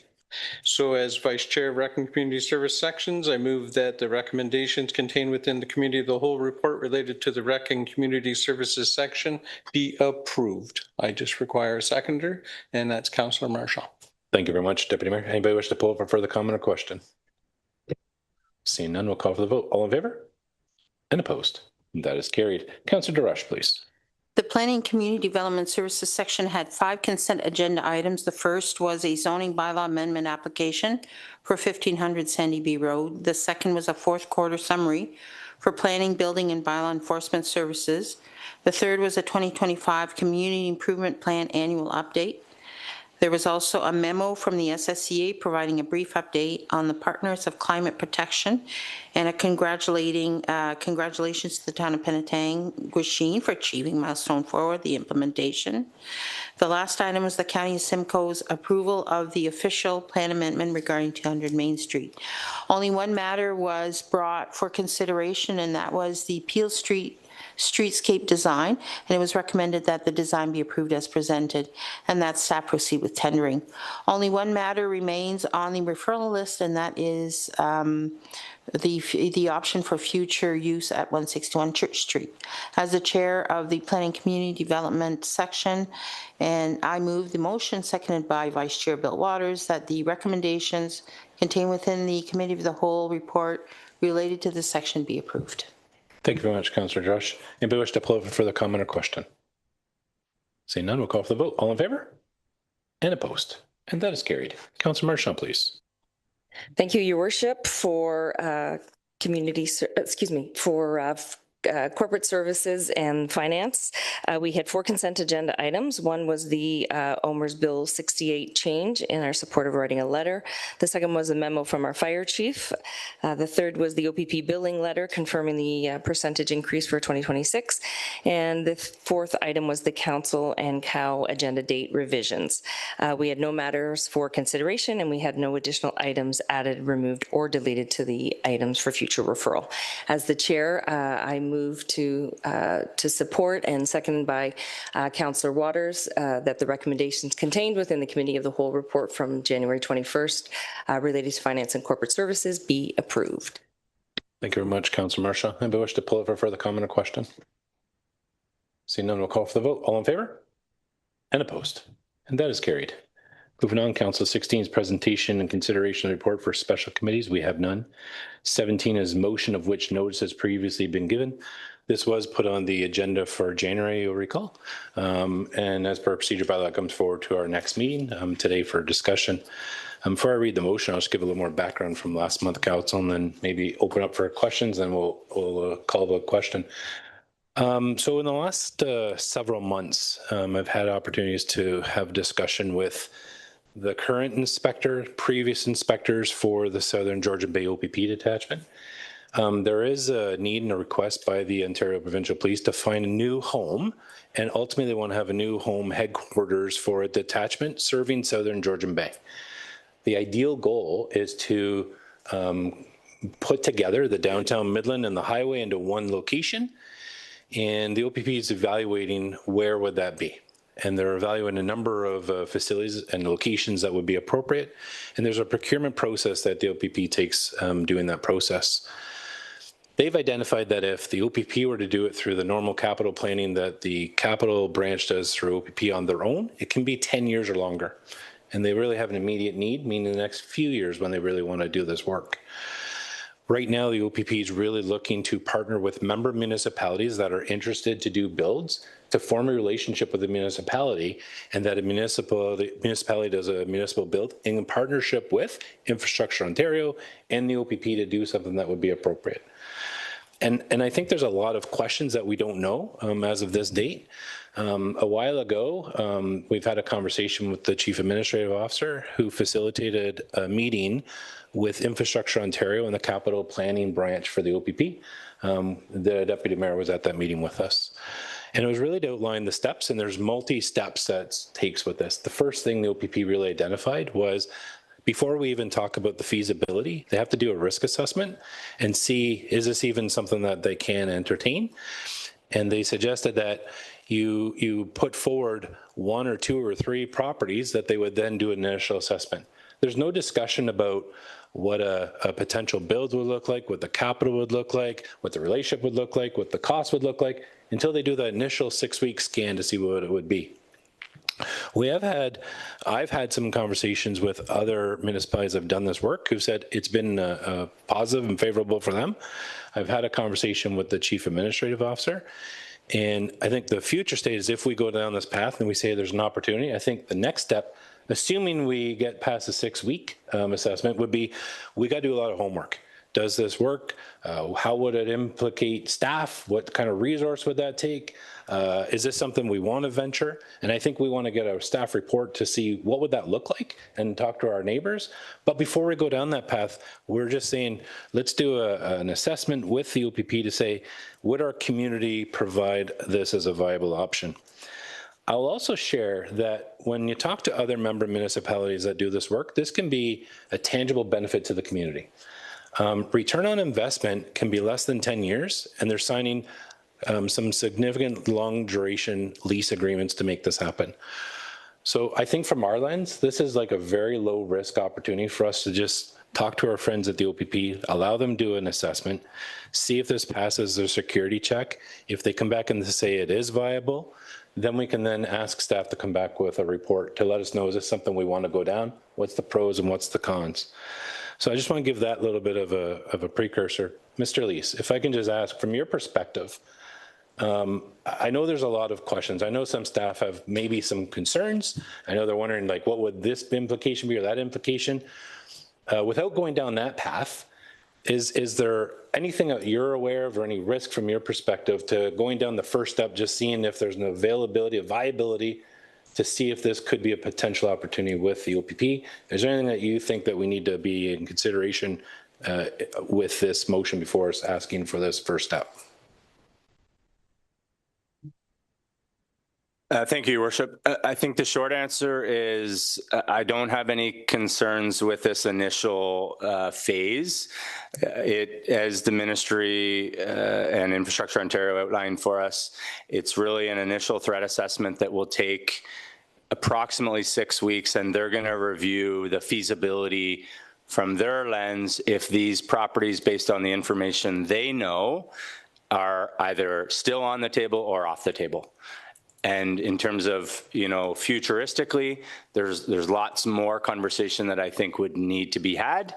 But the short answer and the answer to your question is for this initial phase, it's a matter of gathering the details of the properties that council is willing to pursue, and there's 4 that we've listed here through the mayor's notice of motion, and then providing that to IO, Infrastructure Ontario, for them to do their initial threat risk assessment. My understanding is that that phase is primarily done from IO.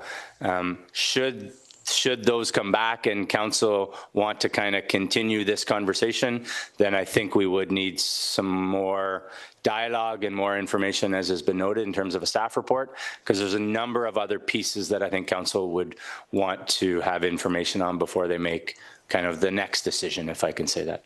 Thank you, Mr. Lees.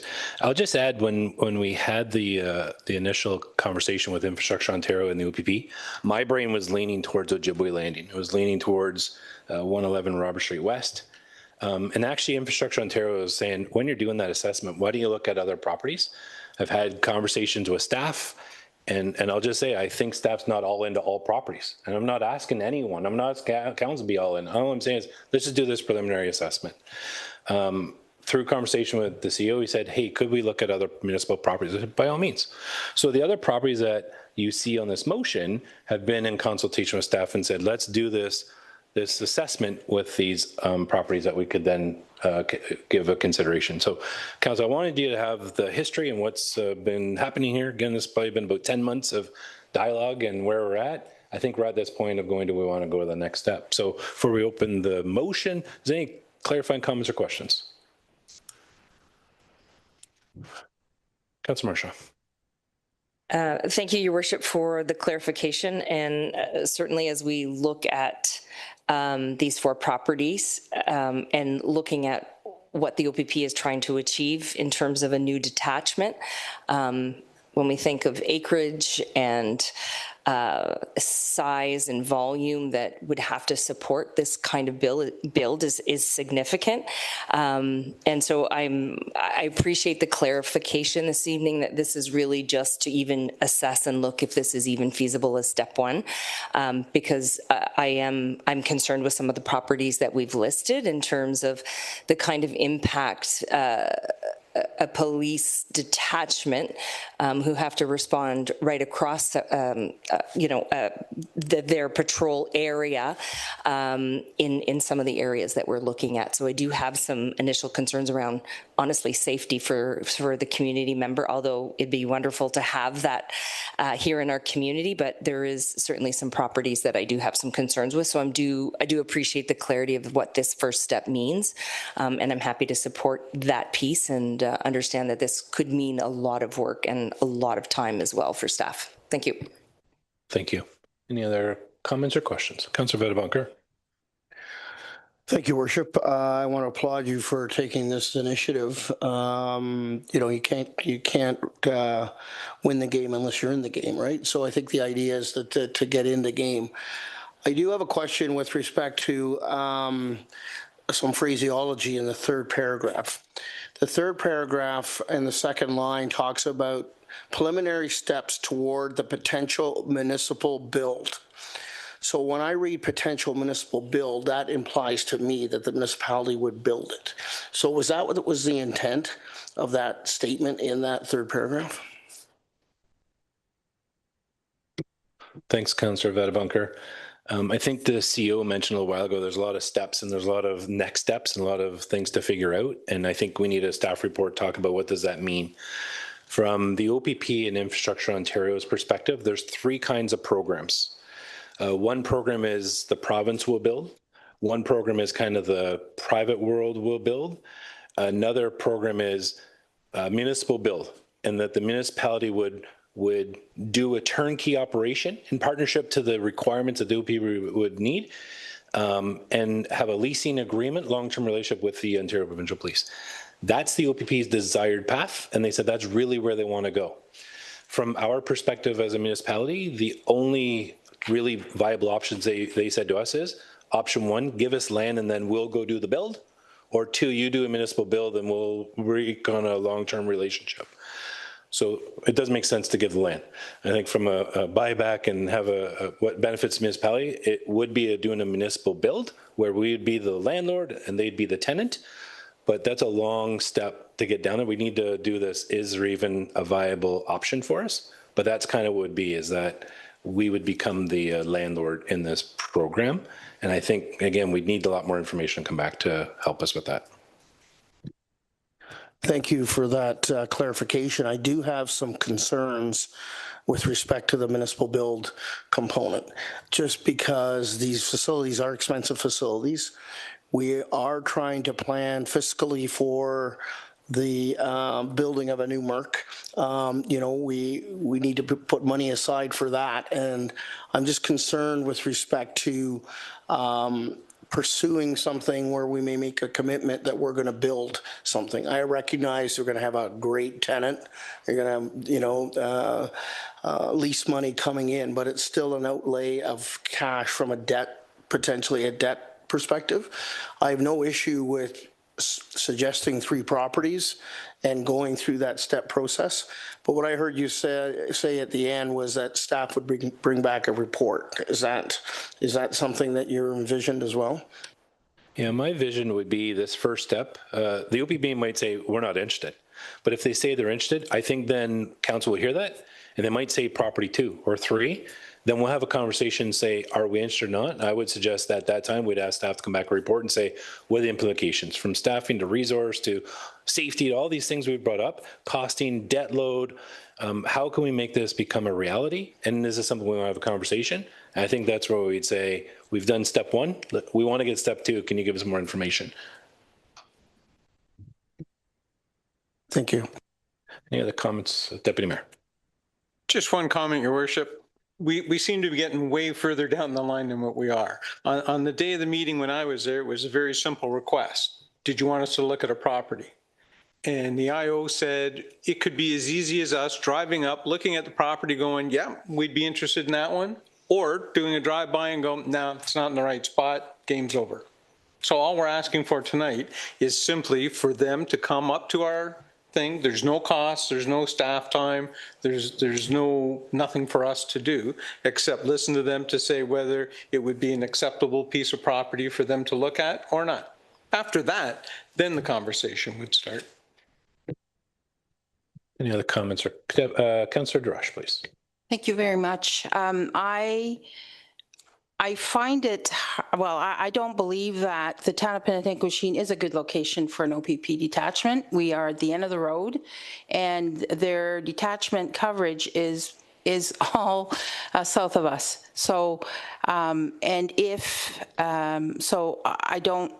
think that we're wasting people's time in saying come and look, because I just don't feel that it's a logical choice.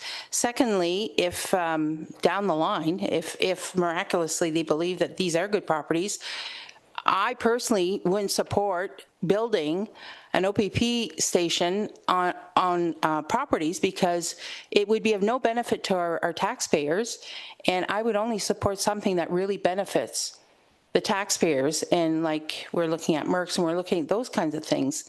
So I will not be supporting this motion. Thank you. Thank you, Councillor Drush. Any other comments or questions? Councillor Waters. I would support having the motion the way it is, where we have the OPP come and have a look. I think it would be a huge benefit if we had a station here. Of course, it's their decision. bring a lot of revenue into the town, create some jobs locally possibly. Whether this is a good location or not, that's up to the OPP. As far as the town doing the build, it's a relatively short payback period, in which time we would be getting income from it, which would help to pay for things like our multi-use recreation center. I think it's a good opportunity to get some extra income. Thank you, Councillor Waters. Any other comments, Council? I'm going to read the motion, and then I'm going to look to see if we can get a mover and a second on this. Whereas the town of Penetanguishene confirms ownership of 111 Robert Street West, 151 Fox Street, 2 Robillard Drive, and 175 Church Street. And whereas the town of Penetanguishene is interested in pursuing the potential for new Southern Georgia Bay OPP Detachment Center facility in the town. And whereas in order to commence discussions and initiate preliminary steps towards a potential municipal build, council approval is required for a 6-week assessment stage. Now, therefore, the council of the town of Penetanguishene approved the submission of 111 Robert Street West, 151 Fox Street, 2 Robillard Drive, and 175 Church Street for assessment by the OPP as potential locations for new Southern Georgia Bay OPP Detachment Center facility. A mover? Deputy Mayor. Seconder? Councillor Marchand. Comments and questions? Seeing none, we'll call for the vote. Oh, Councillor Vadebonker. I'd like to propose an amendment to the motion. I'd like to propose that paragraph 3 be stricken from the motion and it proceed with paragraphs 1, 2, and 4. And I think that achieves the intent of what your worship is trying to do. And as I said, I'm supportive of giving it a shot. I think it's worth giving it a shot, but the whole idea of a potential municipal build, to the Deputy Mayor's comment, that might be a little early to zero down on one of the 3 options that the OPP laid out. I'm comfortable with that. I'm just going to ask the CO. Are you comfortable with that, CO Lees? I think from a direction standpoint. Okay. You're the mover. You're comfortable. Seconder, you're comfortable. Yeah. Okay. We'll just wait to hear from staff and then.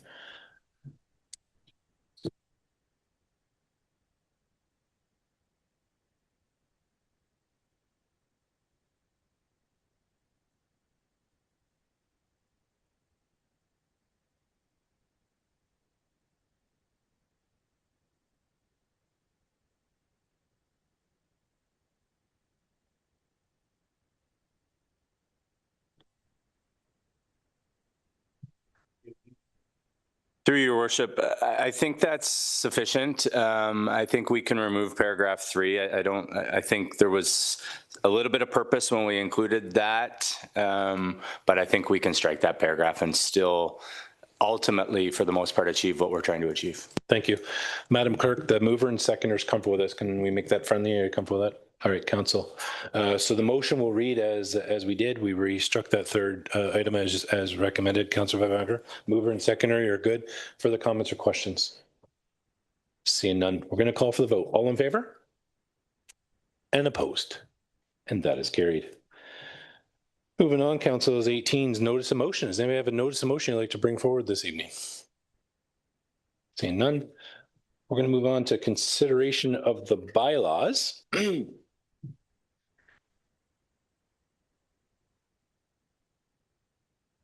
As per strong mayor legislation passed by the province of Ontario, May the 1st, 2025, I, Mayor Doug Rawson, hereby decide to not exercise the power to veto the following bylaws passed at the Town of Penetanguishene Council meeting on February 11, 2026, in accordance with subsection 284, 11.4A1 of the Municipal Act.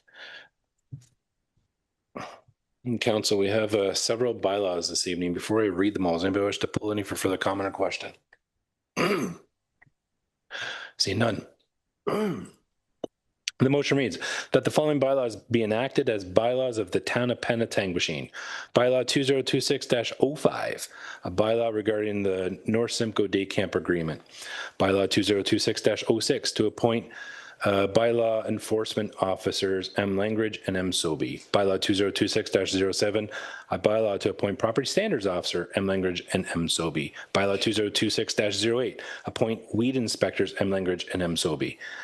Bylaw 2026-09 to appoint a fire chief and CEMC, and that they be read a first time, deemed to be read a second and a third time, and carried. It's moved by Councillor Waters, seconded by Deputy Mayor. Further comments? Seeing none, we'll call for the vote. All in favor and opposed? That is carried.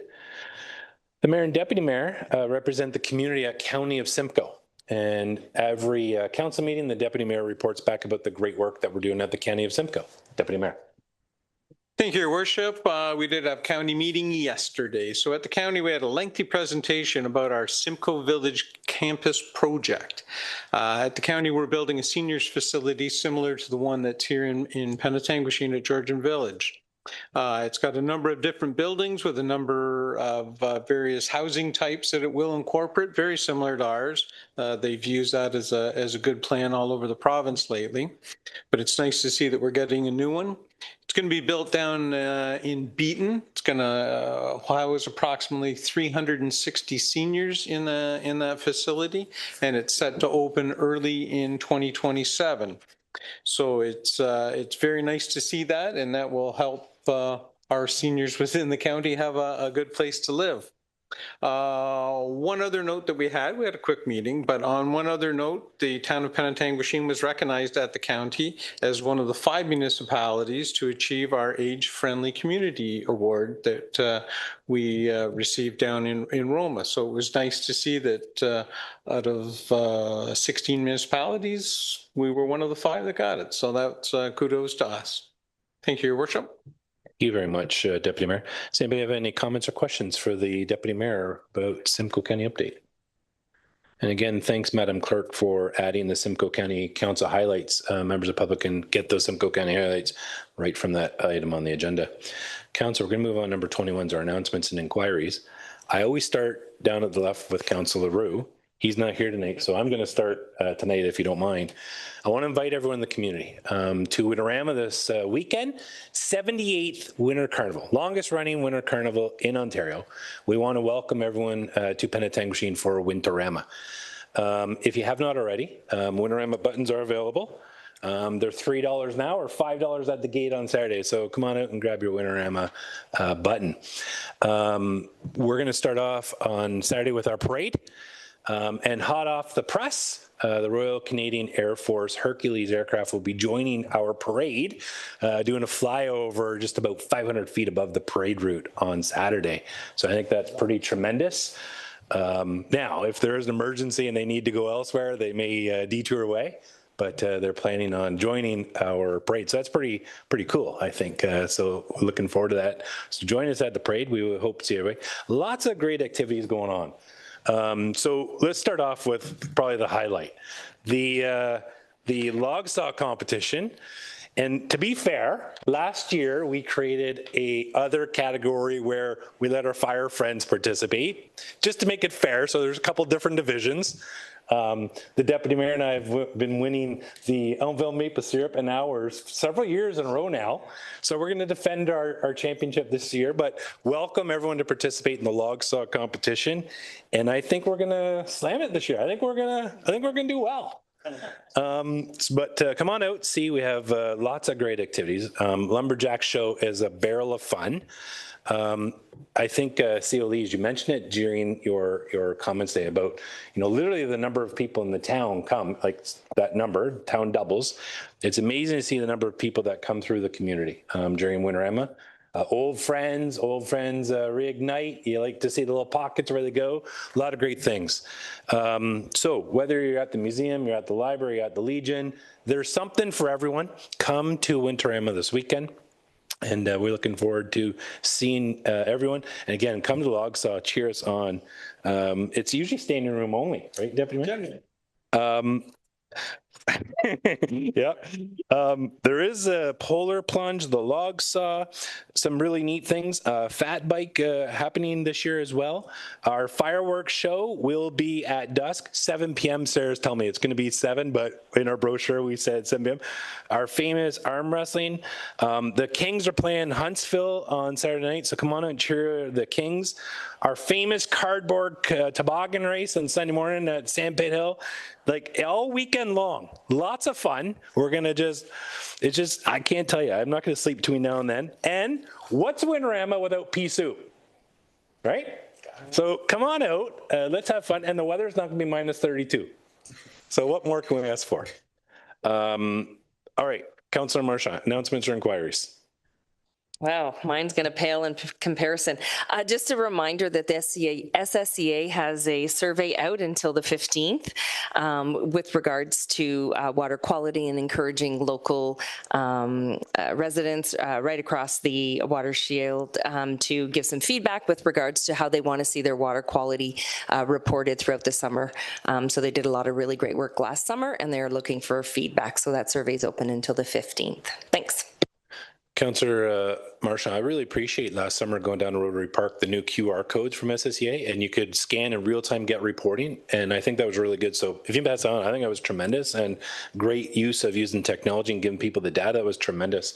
Councillor Vadabunker, any announcements or inquiries? Your worship, I do not. Theo Lees, any announcements or inquiries from staff other than come to Winterama? Your worship, no other comments. Thank you. All right, here we go. Confirmation bylaw. That the confirmation bylaw 2026-10 be signed and sealed by the mayor and clerks. Moved by Councillor Marchand, seconded by Councillor DeRush. Call for the vote. All in favor and opposed? That's carried. And look for motion to adjourn at 8:59 p.m. Councillor DeRush and Deputy Mayor. All in favor? And we're adjourned. Let's take 12 minutes.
Good evening, everybody. I'd like to welcome you to our Committee of the Whole meeting for Wednesday, February 11, 2026. I'm going to call the meeting to order at 9:09 p.m. Before I read the motion regarding the approval of the agenda, Council, I'd like to move the order of our Committee of the Whole. So Section A is Transportation Environmental Services section. I'm going to ask that we move RCS first. We'll go with RCS. Our friends from Monteith Brown are here. We'll let them decide if they're going to stay for the end. I did hear they're staying for Winter, so it might not matter, but we'll let you decide. But we'll move RCS first, and then we'll follow from there. So with that amendment, Council, that the Committee of the Whole agenda for February 11, 2026 be approved as amended. Moved by Deputy Mayor, seconded by Councillor Waters. We'll call for the vote. All in favor? And the vote. That's carried. I almost called you Deputy Mayor, Councillor Waters. That's why I was like, I'm trying to get, but that would have caused a lot of,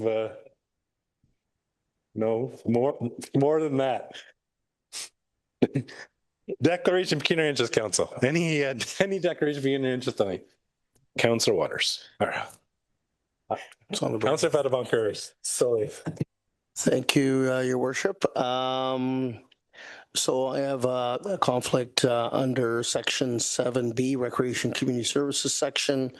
Item G, attachment number 2, the Penetanguishene Junior Sea Kings agreement, as I'm a member of the Board of Directors for the Penetang Kings. Thank you very much, Councillor Fadabunker. The clerk's noted that. When we get to that section, we'll pull that part out separate and we'll deal with the other items. Any other declarations for any member?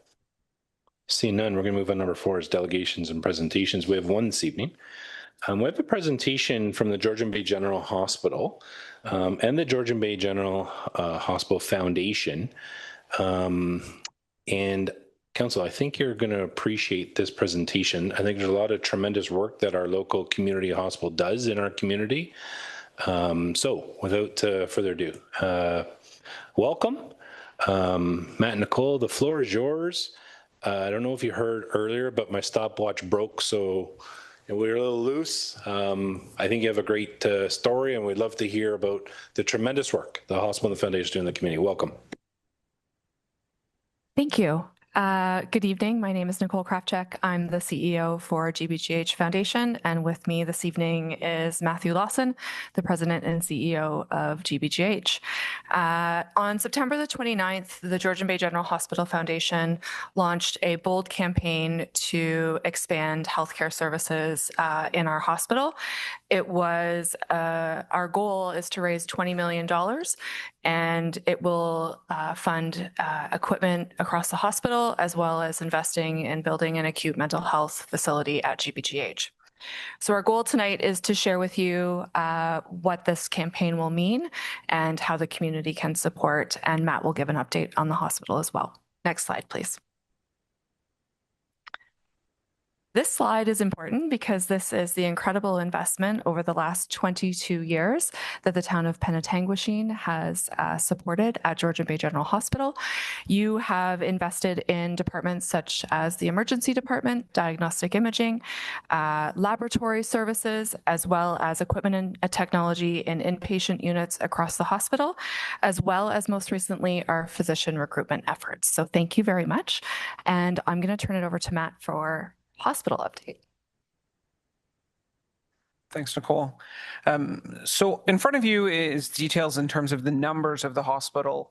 Again, we serve a large community that ranges, as we all know, from I'll call it baseline of 55 to 60,000 residents to a seasonal summer population that certainly gets up into north of the 100,000, near 200,000 visitors. And that puts a significant demand on the hospital here locally. Last year, we had 195 babies born at the hospital. We operate a funded bed capacity of 113 beds, although I will say that we are operating at much beyond that rate, especially over the last month, reaching into the 140s on a consistent basis, resulting in individuals having to be cared for in hallways, waiting for prolonged amounts of time in the emergency department. And unfortunately, there's not as much privacy or comfort in those environments for individuals. So In addition to that, we complete a large number of diagnostic scans, including this year adding MRI services, where we've already seen 2,600 scans. Again, GBGH opened that program in March 2025, so we're coming up on our one-year anniversary, and we are quite excited about that, as this program has certainly been transformational for our community and meant that many individuals did not have to make the long drive across Highway 12 to Aurelia or across Highway 93 down to Barrie. So we're certainly excited about that. We completed over 5,000 surgeries, and our emergency department saw over 43,000 visits. And the unique thing about GBGH's emergency department is that the number of patients coming through it is widely variable based on the day. There are days last year that we hit 160 people in a day, and there's been days where we were at 85. That's very hard to do in a world in terms of planning with staff, physicians, et cetera. So it does result in some variation in wait times, and it's something that we continue to work on.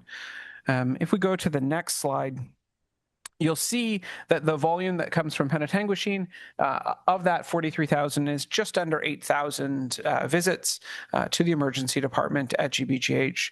And that number's been pretty consistent over the last few years and does connect back into what we see in terms of the population for our community. In addition to that, there is, what's not on here is the about 5,600 visits from individuals outside our local catchment area, which are often the seasonal residents that do visit our emergency department, again, making up, north of 10% of our volume on any given day. We just go to the next one. This slide, the hospital's been working on our long-term planning and making sure that we're able to meet the needs of our community, not only now, but what does this look like 20, 30, 50 years down the road? And one of the groups that we've engaged with actually looks at all the municipalities and the postal code data and classifies areas in terms of their need. So they look at their social determinants. So for hospital demand, there's connections with education level, income, and most importantly, age. When we look at our catchment area, 71% of individuals are in the high needs group, or 73%, are in the high needs group. When compared to the province, that's quite different, which is only 16% of the municipality and the local areas are in those high needs groups. And what that means is that although we have a population that we serve, north of 50,000, the needs of that population are much greater than the average 50,000 people across the province of Ontario. And that's something that we certainly have to plan for from a hospital perspective and when we're doing service planning. It certainly means that there's a higher volume of emergency department visits to the hospital, and that there's certainly more complications from social determinants of health and complexity and comorbidities. If we go to the next slide, the Ministry of Finance provides projections in terms of growth for population for all the areas. Our advisors have kind of broke that down into subsections and looking at our kind of North Simcoe pocket, where the red line here, the green line being the fastest growing area being Ottawa Central in the Ministry of Finance projections, Ontario being the blue line. So we're certainly above where Ontario is going to grow in terms of the rate of progression in population growth. But this doesn't really tell the story because every person has different demands for the hospital. And when we go to the next slide, what you'll see is a real shift in terms of what that looks like from a demand perspective. So despite the population growing by 36%, if we just go to the next slide, what you'll see is that our bedded capacity need grows by 74%. This is the third fastest growth in the province at this time in terms of projections, and that is based on the Ministry of Finance population projections. That does not take into account that many municipalities are planning for large housing starts associated with the province's goal to build more housing that would dramatically change what these projections would look like. And what this essentially means is that our organization needs to double in terms of its capacity over the next 20 years. So that is something that does require a significant change in terms of building infrastructure. It requires significant investments from a capital perspective and an equipment perspective, and really is something that will be required to provide the same level of care that's provided today at GBGH to a much larger population of individuals. And again, this is highly driven by the population that is aging and that our community mostly serves. If we go to this next one, this is pretty sporadic graph, and it's like that because this is what our staff experience on a daily basis through our emergency department. So I talk about peaks of 160 and down to 80. This is our occupancy on any given day. And that, red line that goes through the middle is kind of what we've been operating at or funded at. And whenever it's over that, that is extra staff that we have to try and bring in. That's patients cared for in a hallway. And this continues to be a challenge for GBGH. The 113 beds no longer meets the needs of our community. Again, from an acute medical perspective, it is certainly undersized for the population that we serve. And we are continuing to operate over capacity beds. And it does wildly change on a daily basis. And that's certainly difficult for staff to manage from what am I coming into today on my next shift, as some days they are, experiencing what a normal workload is. And then the next day they have 20% more patients all of a sudden. And that is the lived reality for our clinicians that work in the hospital on any given day. If we go to the next slide, these are some of our recent success stories. I talked about MRI. This MRI machine is working right now. It works 16 hours a day, 5 days a week, patients not having to travel, which has been fantastic. In addition to that, our surgery program has ramped up quite dramatically coming out of COVID. We've averaged over the last couple of years doing 150% of the pre-COVID surgical volumes. And this has involved a number of partnerships with surgeons from Collingwood, Orillia, and Barrie, where those surgeons actually travel to Midland and they bring the Midland patients to the hospital. So we make the surgeon travel instead of making 10 patients travel down to Barrie. It's been quite a proactive program. It's been in partnership with both RVH and, again, many of the hospital partners in our region who have been great about this. And, that's what collaboration looks like in Simcoe County. I think, municipally we do it. Also as a hospital group, we do it in terms of partnering with each other. The other one on here is mammography. So we continue to work towards a brand new mammography program at the hospital. This has been something that has been entirely funded through our foundation, through the generous support of donors. These things are transformational in terms of access to diagnostic screening and what that means. And the sooner that we can catch these incidents of abnormality, the sooner we can get individuals into treatment and the much better prognosis those individuals have. So this is something that we're excited to open in, I'll call it early 2026. It is under construction as we speak. And then there's an accreditation process that we have to go through with the Ontario Breast Screening Program. So we'll be doing a soft launch and then kind of really ramping up over the balance of 2026 to make sure that individuals have access to that care locally, and certainly excited about what that means. And then if we go to the next slide, I'll call it, this is the future. So our community experiences some of the highest rates of mental health across our province. The rate of mental health burden in terms of admission and lengths of stay in Penetanguishene is 3 times that rate in Toronto per 1,000 residents. Midland is 2 times. The average individual coming to the GBGH department, our emergency department for mental health care, waits 66 hours before being able to access a psychiatric bed and psychiatric treatment. And that is not because we don't have fantastic partners at Waypoint and OSMH and RVH. There's just not enough capacity in the region to support the volume of individuals suffering from mental health in Simcoe Muskoka. So what we're working on actively with the provincial government is a 24-bed inpatient unit that would include both adult beds and geriatric beds, but also comprehensive outpatient programming and day programming, allowing us to meet individuals where they are in their mental health journey, making sure that we're able to support them in being cared for actively within their community. So this is something that we're actively working on. And then this becomes a bridge, figuratively and actually to a new hospital that is proposed on the land adjacent to the existing hospital. So I will turn this back over to Nicole to talk a little bit more about how the foundation is supporting this become a reality. So I always like to remind the community that the government does not fund new and replacement equipment. So this responsibility falls on our community and our community of donors, which is incredibly supportive of GBGH and our hospital. We launched, as I said, a $20 million fundraising campaign called We See You Inside and Out.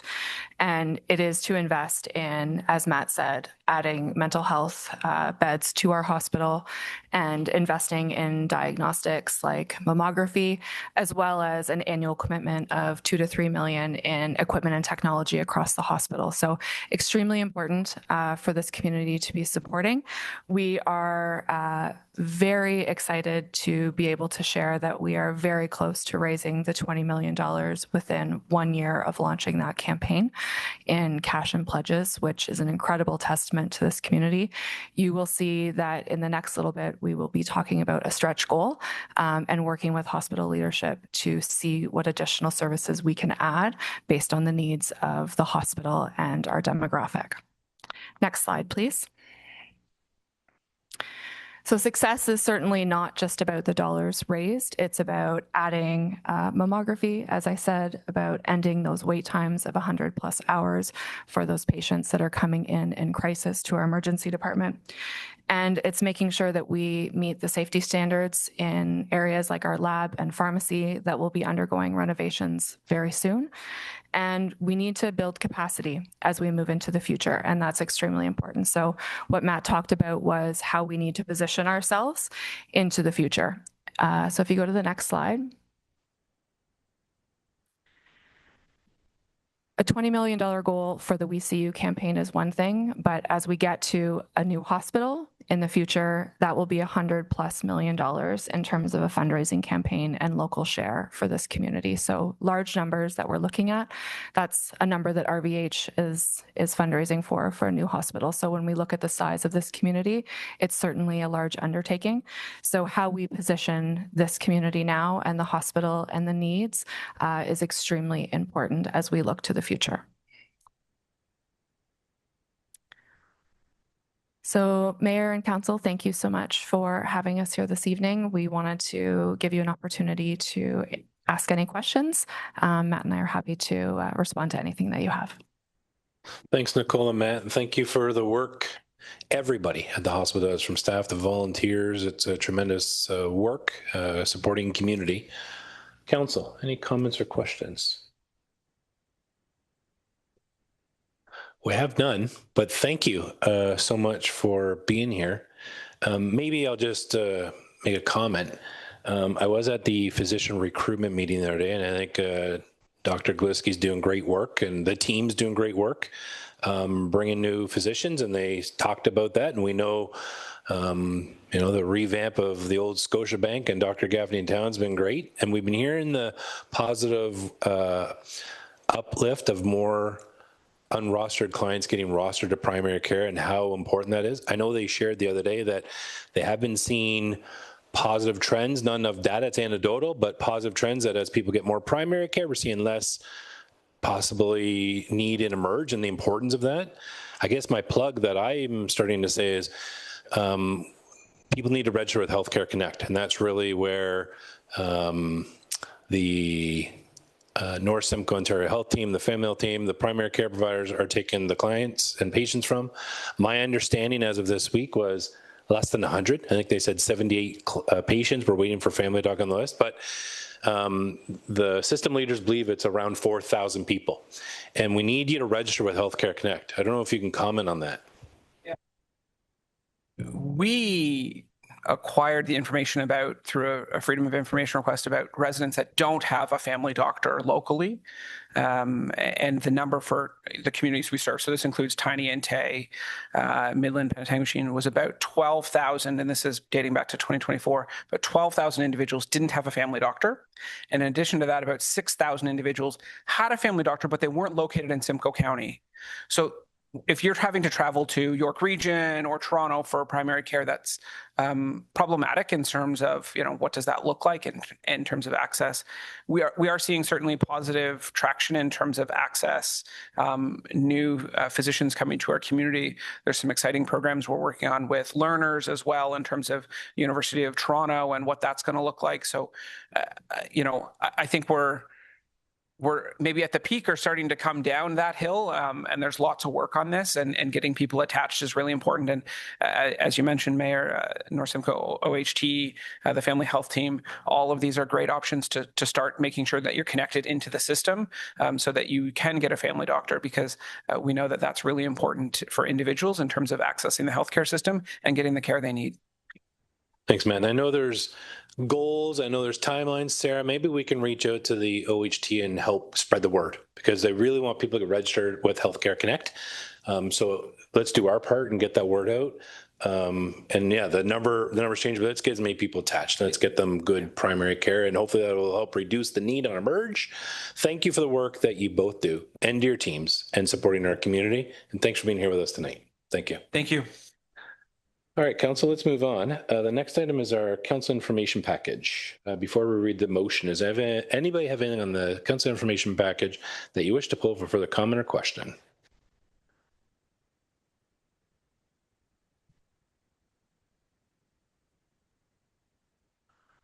Okay, I'll just make a couple. The first one's 1A. So Council recall last year, the province provided changes to Municipal Act and provided strong mayor powers. We wrote a letter, this Council unanimously supported that we write a letter and say, can you reconsider? So 1A is a letter from the minister. They responded back. You can read the letter, but it basically says, no, just don't use the powers. You got them. But just so you know, we did get that response. It's there. So I just wanted to close the loop with you on that if you did not have a chance to read that. The other one I want to bring to our attention, Council, on number 4, municipal correspondence and resolutions, there's a number of letters in here. And it's regarding the opposition to the Georgian Bay Geopark. You recall 2.5 years ago, we had a presentation here by the aspiring UNESCO Geopark. Tony Piggott, the executive director, did a presentation. We talked about doing a soft launch and a partnership between the town of Penetanguishene and them. There are several letters which you can see are in opposition. I will tell you from the County of Simcoe at the Economic Development Committee, they're still behind the group. I did receive correspondence from them today. They are changing a little bit of their direction and their path. What I would like to do, Council, is have them back. I'd like to hear what's changed in their program, what's changed in their plan. Let's get a little bit of an update. I think as well, I'd like to hear them, address some of this opposition we're hearing. So if you're comfortable, I'd like to see if staff can just reach out and see if we can have them back and have a discussion, because we have committed to going down this soft launch pilot, and it's been a slow moving, and I'd like to hear a little more about where we are with that. Madam Clerk, do we need a motion on that? Are you comfortable with we can? Thank you, Your Worship. A motion would be helpful. Thank you. Okay. Sounds like the deputy mayor is interested in moving a motion that we reach out to the Geopark group to come and provide a follow-up presentation with an update. So he's going to move that. Do we have a second on that? Seconded by Councillor Waters. Comments and questions? We'll call for the vote on that. All in favor? And opposed? That is carried. Okay, there's nothing else on the CIP that I wish to bring up. Anybody else? Anything to pull or further comment? Okay. So motion reads that the council information package having been given due consideration be received for information. It's moved by Councillor Marchand, second by Councillor Drush. We'll call for the vote. All in favor? And opposed? That is carried. And Councillor, we're going to move on to RCS first. So 7, Section B, Recreation Community Services section. I'm going to turn the chair to Deputy Mayor LaRose. Thank you, Your Worship. We are on number 7, Section B. We have a consent agenda that the following consent agenda items have been given due consideration and received for information. We have Museum and Heritage Committee Committee meeting minutes, Trails Committee meeting, Penetang Public Library meeting minutes, Older Adult Centers Association of Ontario grant funding, fee waiver requests for 2025, and Charles Scott Playground subsidy. Looking for a mover first. Moved by Councillor Marchand, seconded by Councillor Vadaboncourt. Is there any questions, Your Worship? Thank you, Deputy Mayor. I'd like to pull F for the comment discussion. Okay, is there any others? Seeing none, we'll do A, B, C, D, and E. All in favor? And that's carried. And Your Worship, F to you. F to you. Okay, Charles Scott Park. I'll keep it brief. I spoke in opposition to this during the budget process. During the budget process, we heard that we're applying for a grant and that it won't be as cumbersome on taxation because we're looking at getting grant support. We applied to the grant. We were not successful. I appreciate this report says, well, we're going to try for another grant.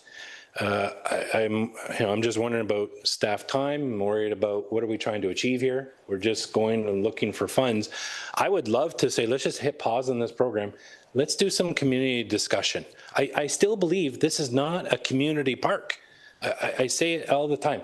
I go by it all the time. Nobody goes up there to use that as a park. Like, let's do a community consultation and say, what do you need that to be? I read in detail our new potential master plan that we're going to approve probably tonight and bring to council for adoption, the recreation master plan. And I'm going to use the skateboard park as the example. It talks about the skateboard park about potentially doing in phases, $600,000 to $750,000 at Rotary Park. But it also says you might want to consider doing this and moving it to the Merc. And all I'm saying is nothing's for urban pass, and this is the way it has to be. And I'm not saying we get rid of Charles Scott Park. What I'm saying is let's not have a slide and a swing set and a kids' playground because kids don't play there. We all know who's up there. Let's make it shade-friendly, environment-friendly, that people can go up and read a book and sit and do all that stuff. Why are we rushing to do a rinse and repeat kind of program? I really think this is not a good use of our time, energy, and resources. Thank you, Your Worship. With that, are you making a motion to change that, or are we just going to call for the vote? Just defeat it. Councillor Dresch. I'd like to maybe make a comment. So we did receive a strategy this evening, and the strategy does suggest that we continue to support green spaces and playgrounds outside of the usual big areas, because we want to create accessibility for all from everywhere. And again, if we build it, they will come. They're probably not going there because at this point it's not a desirable place to be for children and for maybe families to go and enjoy. So I think if we want to be true to what the strategy talks about, is I think we need to pursue some of these smaller community-driven locations. And again, if we do build it, they will come if it's something that's reflects the needs of families. Thank you. Is there any other comments? We'll look for a mover and a seconder for F. Moved by Councillor Marchand, second by Councillor Vadaboncourt. All in favor? And that carries. Moving along to matters for consideration. We have a number of them, so I will read the motion first that the ice user agreements with Georgian Bay Minor Hockey Association, the Penetanguishene Skating Club, the North Simcoe Girls Hockey Association, and the Penetanguishene Junior C Kings be approved as outlined in the attachments to this report, and that the CAO and the Director of Recreation and Community Services are hereby authorized to make minor alterations to the agreement that does not substantially change its content. And finally, that staff be directed to bring forward the necessary bylaws for council approval. Deputy Mayor, before you call for the mover, please, Councillor Vadaboncourt did call a declaration on this item. Could we just amend this motion, remove the Penetang Kings, and he can vote on this, and then we'll do that separate? I thought because all of them were reflecting user groups at the arena, it would be best on his part to just abstain from all of them, but that's up to him. I think I'll leave it to Councillor Badabunker. I just think he declared on the Kings and he's conflicted there. I think for our purpose, right, if we could deal with all of them and then we could deal with the Kings separate, I think it provides him an opportunity to vote. Which way you want to do it? Mr. Co-Chair, I prefer it be separated out. Thank you. So we will do all of those, excluding the Penetang Junior C Kings. So I will look for a mover. Moved by Councillor Darash, seconded by Councillor Waters. Any comments or questions? Seeing none, I'll call for the vote. All in favor? And that is carried. So we'll go down to the same motion with the inclusion of the Junior C Kings and the exclusion of Councillor Vadaboncourt. So I will look for a new mover and a new seconder. Moved by Councillor Marchand, seconded by Councillor Darash. Any other questions, comments? Seeing none, I'll call for the vote. All in favor? And that is carried. Brings us down to H, our recreation park and trail strategy. Our motion is that the recreation parks and trail strategy prepared in consultation with Monteith Brown Planning Consultants outlined in attachment number 1 of staff report RCS 2026-07 be approved, and that staff be directed to ensure service delivery priorities and future decision-making aligned with the version and goals of the strategy prior to the consideration by council. And I will look for a mover for that. Moved by Councillor Marchand, seconded by Councillor Darash. Any comments or questions? We've had our go at it at the public meeting and again tonight. If we're all good, I'll call for the vote or question. Yes, go ahead. I have a question. I don't know if Steve wants to address it or Sherry. Sometimes, so this is an opinion, not necessarily a fact I'm looking for. Sometimes I hear from individuals who on the map refer to the rural area and that we don't service the rural area with parks and snowplows and other amenities. I'm just wondering how this plan helps achieve the delivery of parks in that rural area.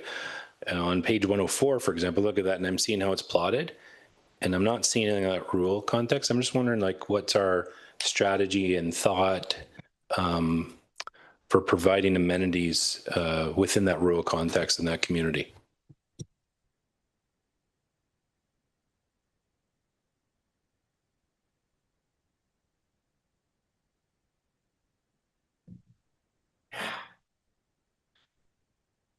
So thank you for that question, Your Worship.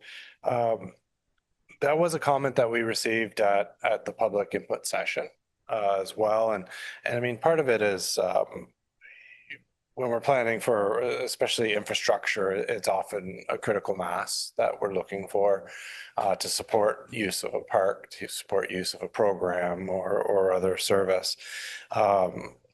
But we recognize that you do have residents in those, in your outlying communities, and you want to have the tools to be able to deliver on those needs as opportunities do arise. So that was one of the revisions that we did make to the strategy that's before you tonight.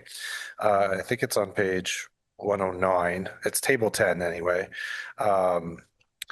Which is our parkland dedication framework. It speaks to priorities and approach to evaluating future needs. And in that table 10, you'll see under item number 2, we do talk about dealing with demonstrated gaps within your rural shoreline areas. So we did flag that as, it might be something that you look at on an opportunity basis. Moving forward, and some of your shoreline areas to provide service where at council's discretion to address needs that could emerge over time. Thanks, Steve. Any other questions for Steve while he's at the podium? Seeing none, call for. We need a mover and a seconder for that, please. Sorry, Deputy Mayor Lawlers, you did have a mover and seconder. Yeah, you're okay. All right, we'll call for the vote. All in favor? And that is carried. Moving along to I, we have referrals at the Recreation and Community Services section. Endorse the following additional and existing referrals to upcoming agendas and staff. We have one for Truth and Reconciliation, another one for the Gateway Rotary Champlain Park entrance, and one capital plan for the PMCC. Is there anybody that would like to add anything to those? Seeing none, I'll ask for a mover. Moved by Councillor Marchand, second by Councillor Waters. Call for the vote. All in favor? And that is carried. Do we have any questions from the public or media? Seeing none, Your Worship, back to you. Thank you very much, Deputy Mayor. Section A, Transportation Environmental Services section. I turn the chair to Councillor Veta Bunker. Thank you, Worship. My voice is starting to go here. I'll be speaking to the Transportation Environmental Services section agenda, and we're going to start with consent agenda. There are 5 items. The Water and Wastewater Operational Review Update, proposed 5-year sidewalk maintenance and reconstruction plan, proposed 5-year preventative road maintenance plan, the proposed 5-year sanitary sewer maintenance plan, and the proposed 5-year stormwater management plan. Would any members of council like to pull any of those consent items? Your Worship. Actually, I don't want to pull any to tweak. I just want to speak to several of them. Okay, so you just like to comment that. Okay, so go ahead, Your Worship. Thank you. The first one I want to highlight is 6A, Water and Wastewater Operational Review Update. I appreciate this report. I know there's a lot of misinformation out in the public, and I just want to restate for everyone. This is a very open and transparent process. We, as council, have asked staff to do a review. We know what we've asked to do. There's been no decision if we're going to go left or right. We've asked staff to do that. That work is being done right now, and it's all about the long-term sustainability, viability, and safety of our system, while we're also looking at the best interests of the community. So I just want to really emphasize that, like, there has been no decisions. And this is as open and transparent as we can be on this process, hence this report being here. So I want to thank staff for bringing that, and I look forward to the discussion. I look forward to bringing this forward. And I want to highlight that because last month during open forum, I believe there was some misinformation that was shared. And I just think it's important that we just be honest and truthful about some facts. So I just want to state that, Mr. Chair. I also want to highlight the other items in here, the proposed 5-year maintenance for sidewalks, preventive maintenance, and our sanitary and stormwater. I love these reports. I think they truly highlight the work that we're doing, the capital work, the longevity, the planning. A lot of work gets done on all this stuff. And I just want to just say an extra thanks for that. I think it really guides us in the work they're doing. It's just like what we just talked about, the recreation master plan, but looking at our infrastructure, and it helps guide us in where we're going. So I just wanted to give a kudos and thanks for that. Thank you, Worship. Any other comments? I only have a couple of comments, and at section we discussed these reports in detail, and particularly the sidewalk maintenance and reconstruction plan and the road maintenance plan. And the sidewalk plan, we specifically spoke about gaps in our sidewalk network and how do those get addressed? Because there are, if you go around our community, there are gaps where a sidewalk ends, you go a couple of blocks and then a sidewalk starts. And so it's how to address that. And the sidewalk maintenance and reconstruction plan deals with just that. It's basically existing sidewalks, and we have a lot of sidewalks and we spend a lot of money in maintenance, but we haven't really turned our mind from a capital standpoint to the addressing some of those gaps. So the director, as a takeaway, said that that's something that perhaps is part of the capital budget, even though these reports deal with a capital component, they're small capital components. When you're talking about 2 blocks of sidewalk, it's pretty expensive. So I wanted to just mention that on the sidewalk. On the preventative road maintenance plan, you may have noticed during your review that there was no mention of any treatment of our gravel roads. And we have several gravel roads in our community. Some are in better shape than others. There is a maintenance plan. It's part of the ongoing operational plan. But in the past, there has been efforts by the municipality to apply a surface treatment or a tar and chip to sections of gravel road in order to give them a more stable surface. And so we talked a lot about that, and we identified a couple of roads in the community that, you know, from a section perspective might be worthy of that being prioritized. And one of them was the end of Pine Grove. I'm not sure if you're familiar with the end of Pine Grove, where the asphalt ends and then it's gravel until Alvin Williams. Is that correct? That's a bad section of gravel road. So anyway, again, the director took that away to look at, you know, the feasibility of reintroducing, you know, a component in this maintenance plan about the gravel and converting some of our existing gravel roads to some sort of treatment. What was talked about was asphalt, and asphalt is very expensive, as members of council know. Surface treatment and tar and chip is a much less expensive. It doesn't last as long, but it is an effective immediate step. So I just wanted to comment on those two reports in that regard. We had as I said, we had a good discussion. Any other comments that anybody wants to make on those? Okay, seeing none, I'll look for a mover that the following consent agenda items, having been given due consideration, be received for information. I already read them out, so I saw Councillor Marchand, Deputy Mayor. Any further discussion? All those in favor? Carried. Thank you. Moving down to matters for consideration, and we have three. The first item is an easement for electric vehicle charging stations. Anybody have any questions on that report? Seeing none, I'll read the motion. I'll look for a mover and seconder. That a blanket easement be granted for the property municipally known as 26 Main Street to enable the installation of hydro service for electric vehicle charging stations. May I have a mover, please? Deputy Mayor, seconder, Councillor Waters. All those in favor? Motion carries. Moving on to item G, and this is the maintenance standards for municipal roads policy. This is a referral item that I spoke of at the council meeting, and it's a very detailed report. And in summary, where I had asked staff to look at amending the standard for pothole repairs for local roads from 28 days to 21 days.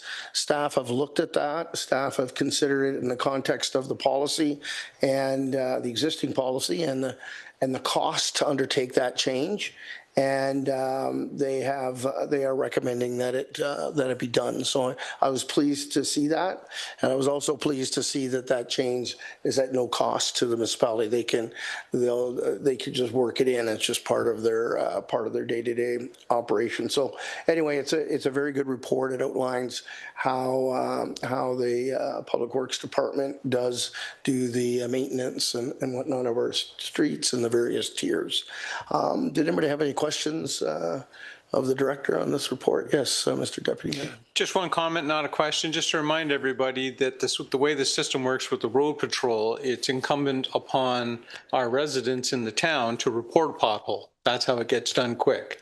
They come home from work, they drove by, they see a pothole, go online, click it, front of house number 17. That's when the clock starts to get it tuned up and fixed.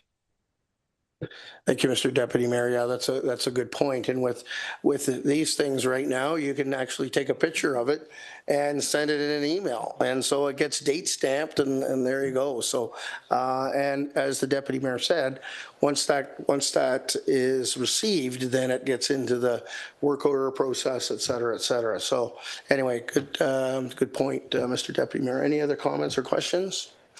Seeing none, I'll read the motion that the updated maintenance standards for municipal roads policy be approved in accordance with staff report RDS 2026-07. May I have a mover, please? Deputy Mayor LaRose, second by Councillor Marshaw. Any further comments? Seeing none, all those in favor? Any opposed? Seeing none, the motion carries. Thank you. So the next report is traffic calming measures and road safety initiatives, and this is another referral item. And in the report, the director has outlined across the various sections of roads within the municipality that were initially identified for speed cameras, alternative traffic calming measures, and road safety initiatives. And it's quite a good report. There's a lot of information in there.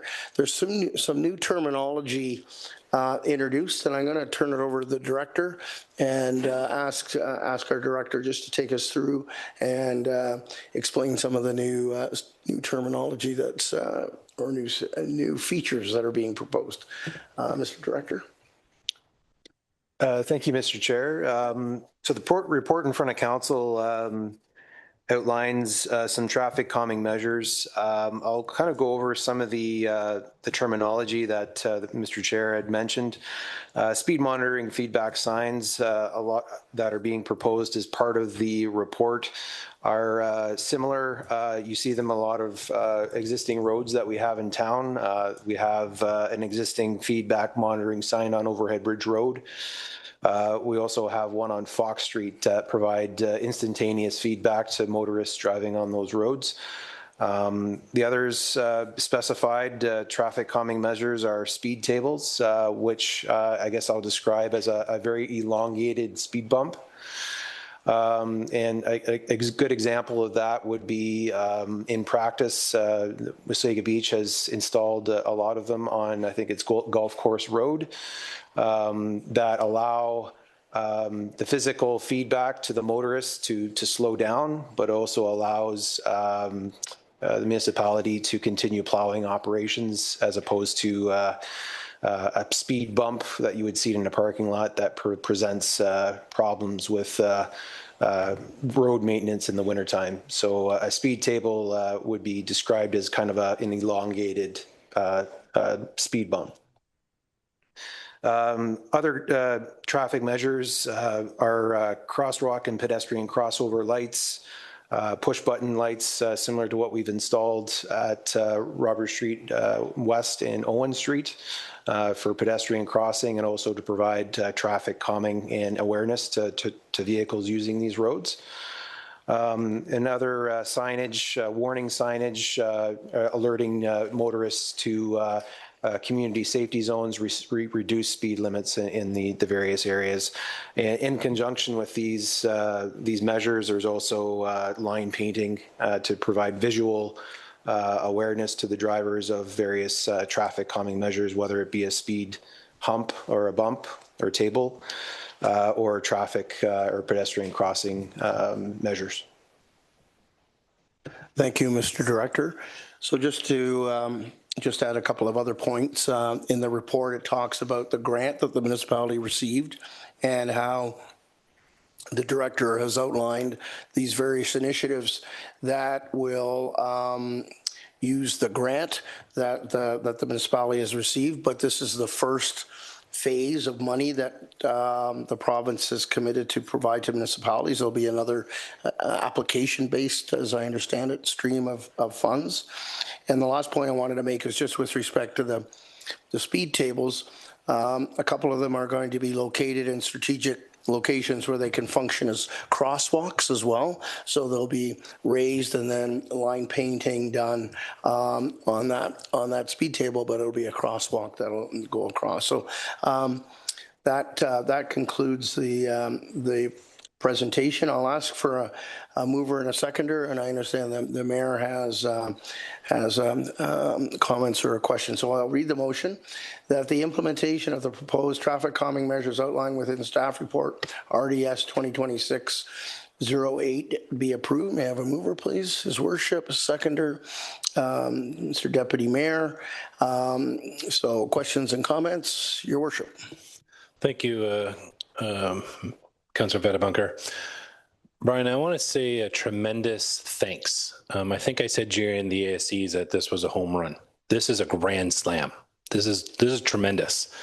I think we've had about 5 reports talking about traffic safety, street safety, community safety. I'll tell you, this was a multi-pronged approach. I really appreciate this one. Like, this was like Christmas morning when I read this report, because it's multifocal, multi-pronged that you identified, from the speed tables to the traffic monitoring to the signs, the feedback mechanism. I think there's so many things. This is tremendous, and it's true to what we've been saying as a council and as a staff and as a community. This is about community safety, and this truly, truly, truly hits that mark on a community safety. Then, like, I just want to say a tremendous kudos and thanks, because I'm so elated about it. It's amazing. So thank you, if I haven't said thank you yet. You know, from a community lens, I'm sure we all hear often about speeding and how it's making our streets and community not safe. And we tried a lot of things over the last few years, and ASCs was the last thing. And we heard about what's that cost and what did that cost us to do this trial, and we're spending lots of money. You did a great job closing the loop with that last council to tell us here was the cost. And I really appreciate how very quickly you came back with, here's the next step, here's the solution, multi-pronged approach solution, and it doesn't cost you anything by capitalizing the funding. And I further appreciate you said, and we're ready to go when the next tranche of funding is available. So I just want to say, like, thank you so much. And I really appreciate how we're really looking at community safety, this, like, grand slam. Thank you, Your Worship. Councillor Marshall.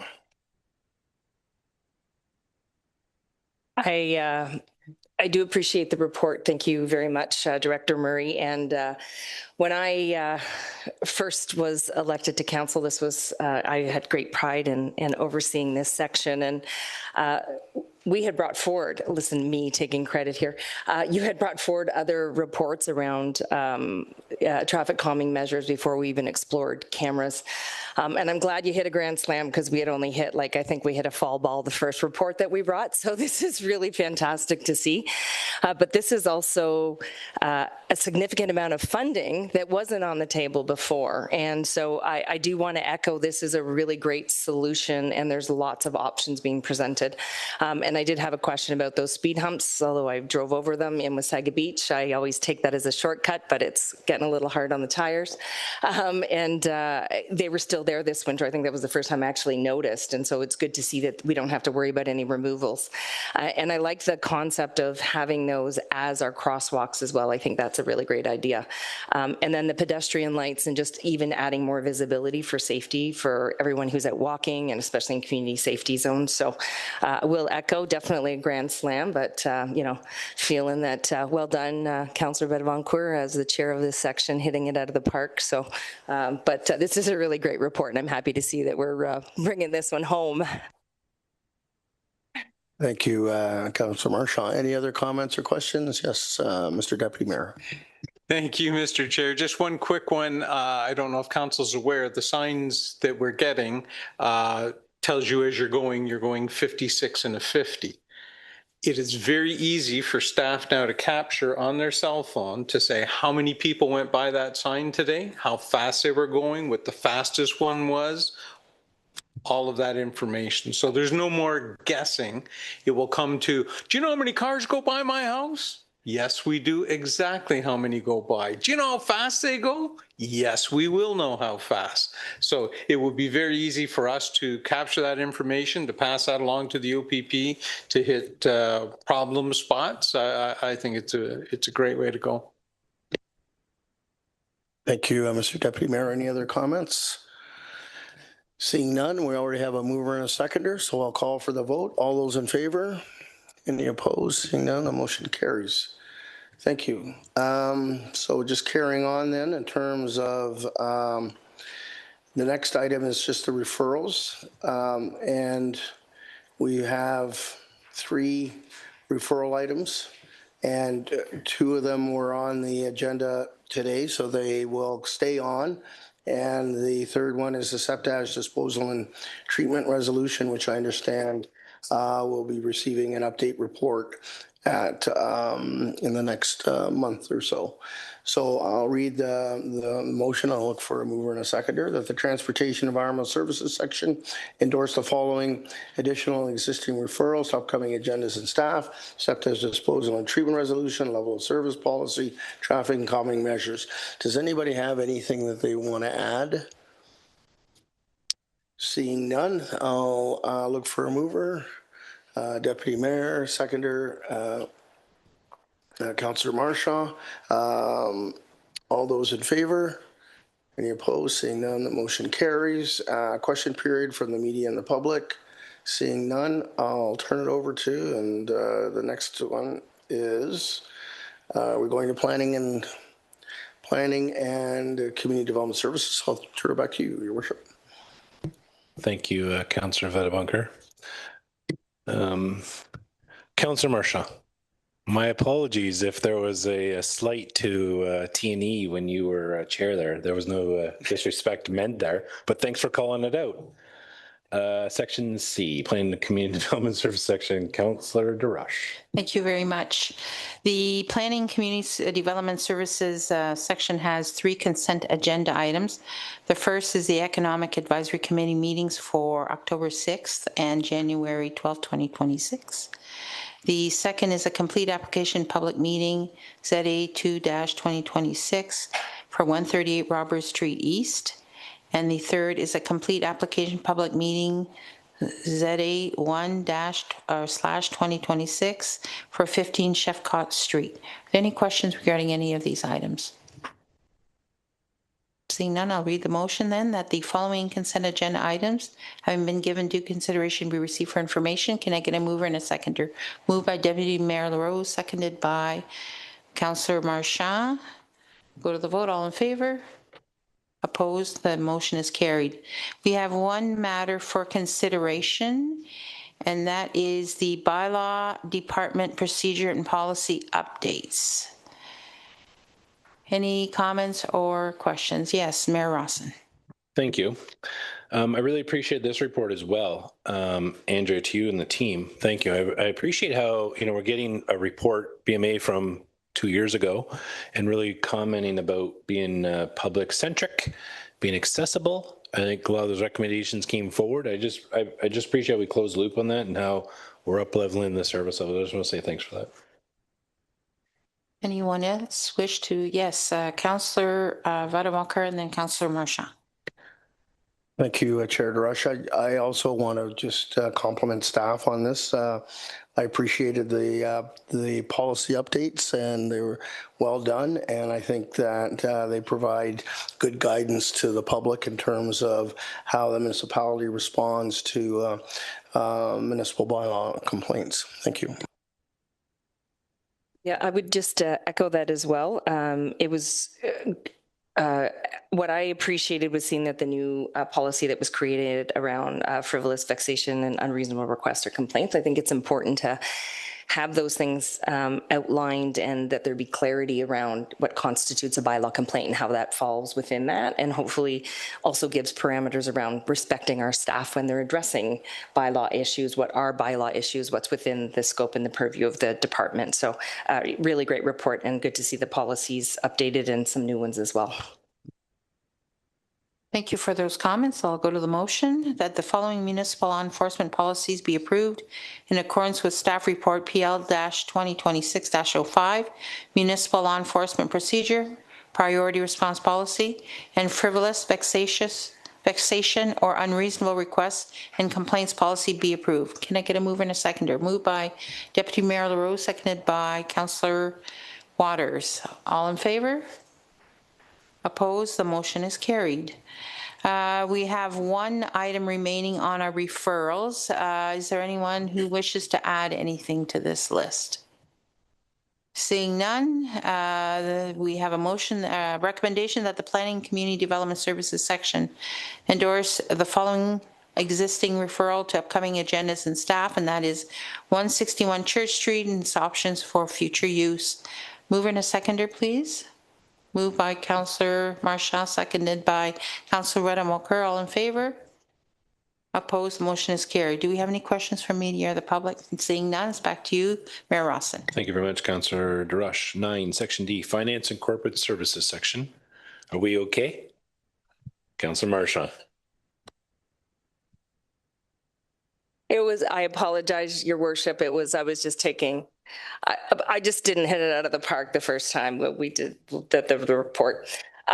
So for consent agenda items for Finance and Corporate Services, we have 2 items, and I will read the items, and if there's any, we'll look for a mover and seconder and open it up for comments. That the following consent agenda items, having been given due consideration, be received for information. The Roma 2026 conference delegation follow-up, and the second report is the electronic document and record management system project update. Can I get a mover on that? Deputy LaRose, seconded. Councillor DeRush, any comments or questions about those reports? I'm just going to comment quickly on Report B, which is the electronic document and record management system. Thank you for the project update. We did talk about this at section. This has been a big undertaking for all departments across the organization, and getting things aligned and up to date, and a lot of learning and training and development for everyone. And this is an ongoing process. So appreciate the report, and keep up and the good work of getting this rolled out and executed across the organization. So we have a mover and second. All those in favor? Opposed? That motion is carried. Thank you. For matters for consideration, we have 2. The first one before us tonight is the board and committees work plan approvals.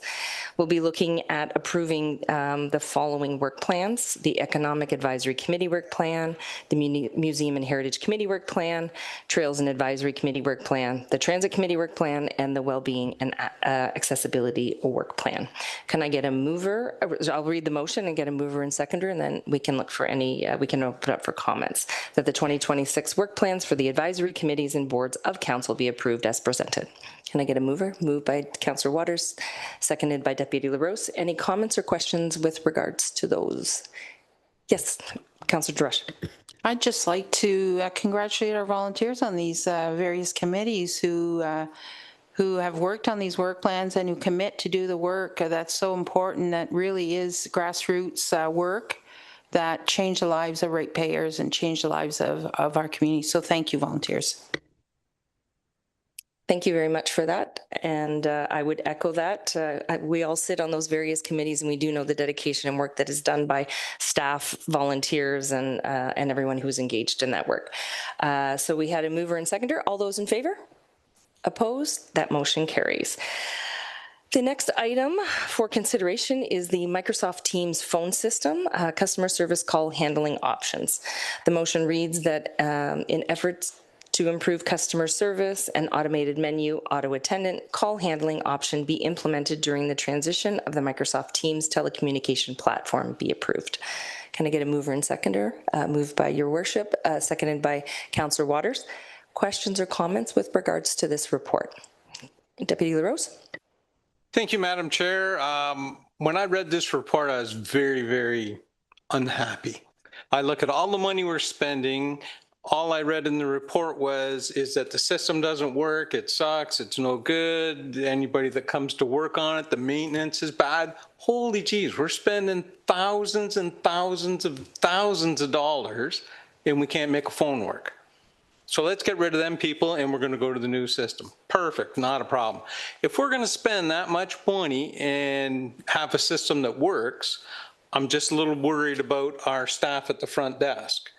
We went through this probably a year and a half ago, 2 years ago, and we added a second person to alleviate this problem. So now we're alleviating the mechanical problem.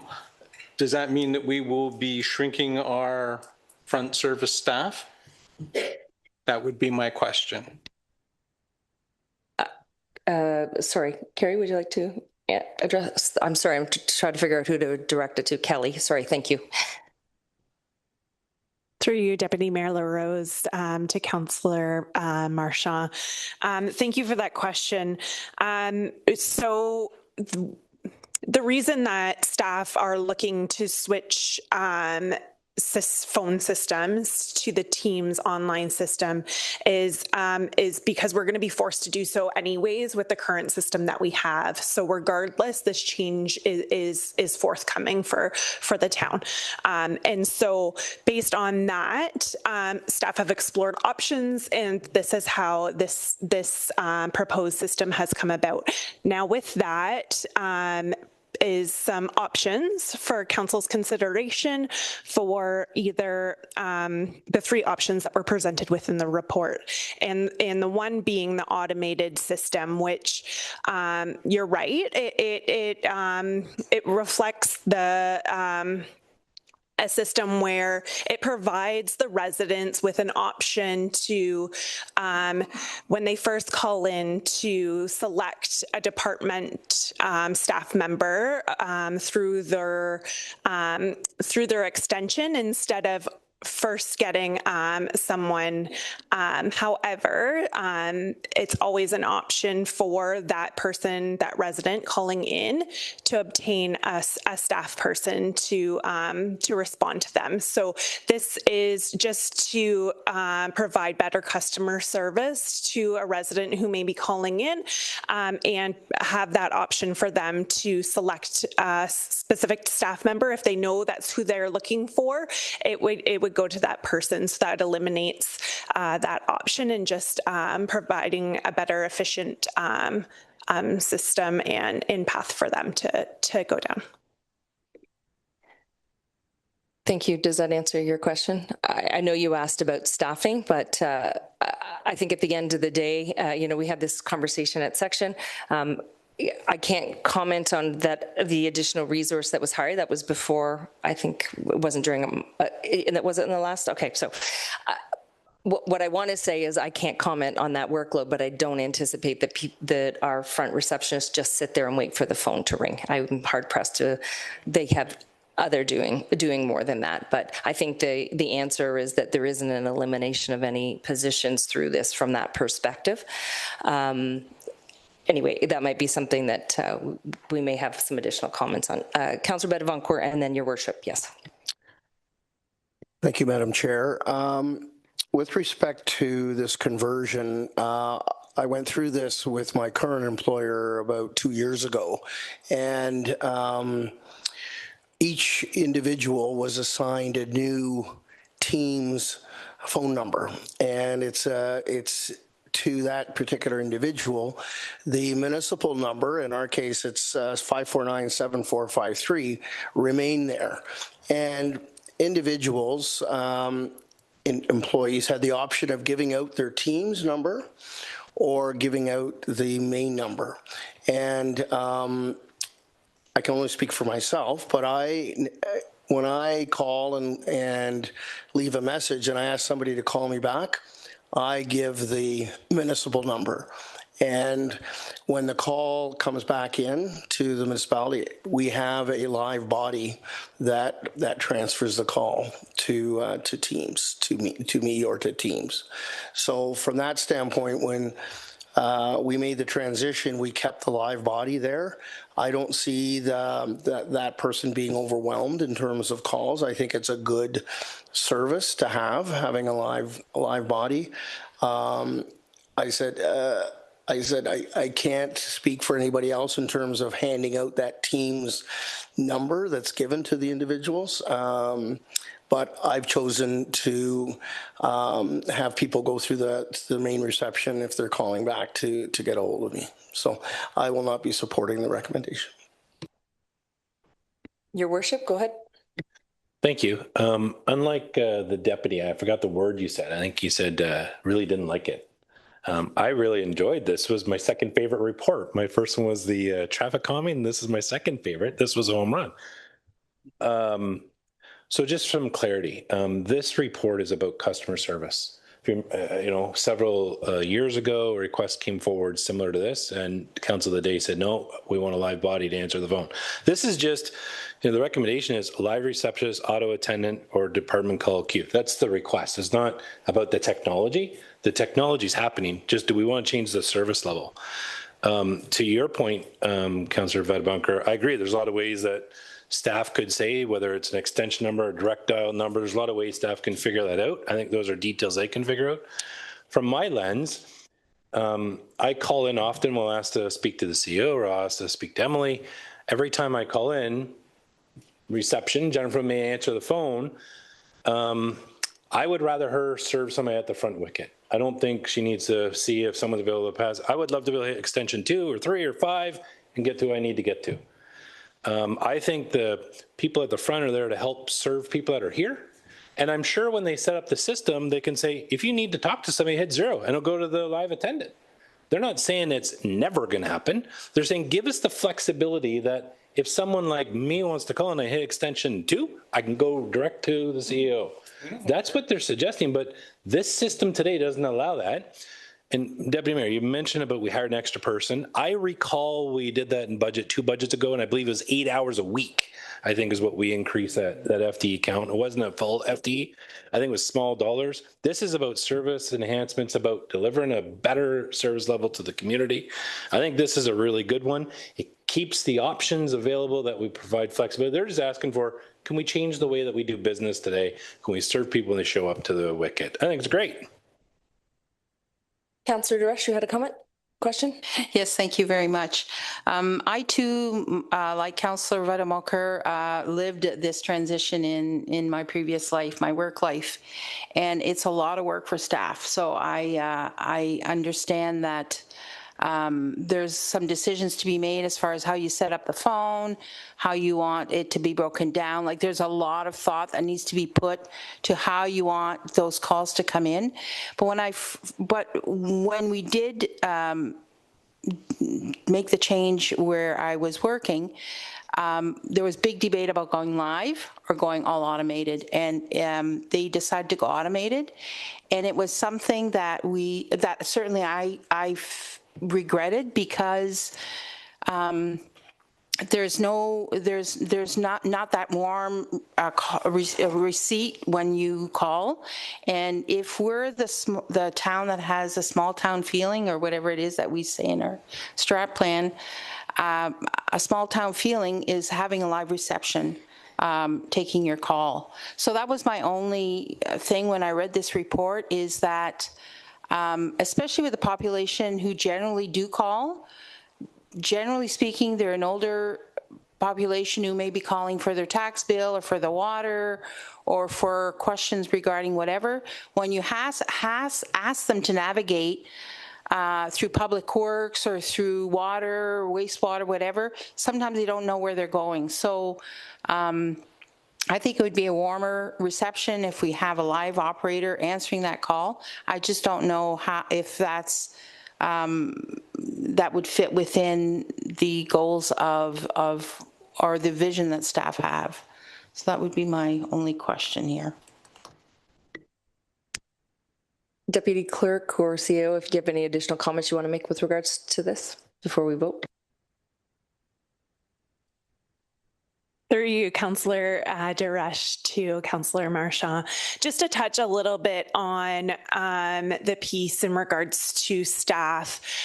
So this has gone to our internal service excellence committee, where we discussed the options with them, and it was expressed internally of some complaints that have been received from residents who are calling in and don't have the opportunity to just select an extension to receive staff. So they find when they're calling in, they're expressing their concerns or providing their spiel, shall I say, to the front reception when they have to be bounced over to another department. So that was really something that that committee raised, and that's where this recommendation came forward, that it would be really semi-automated, as the resident would have the option to, when calling in, if they really do want to speak to someone, they can always press 0 and a receptionist is there.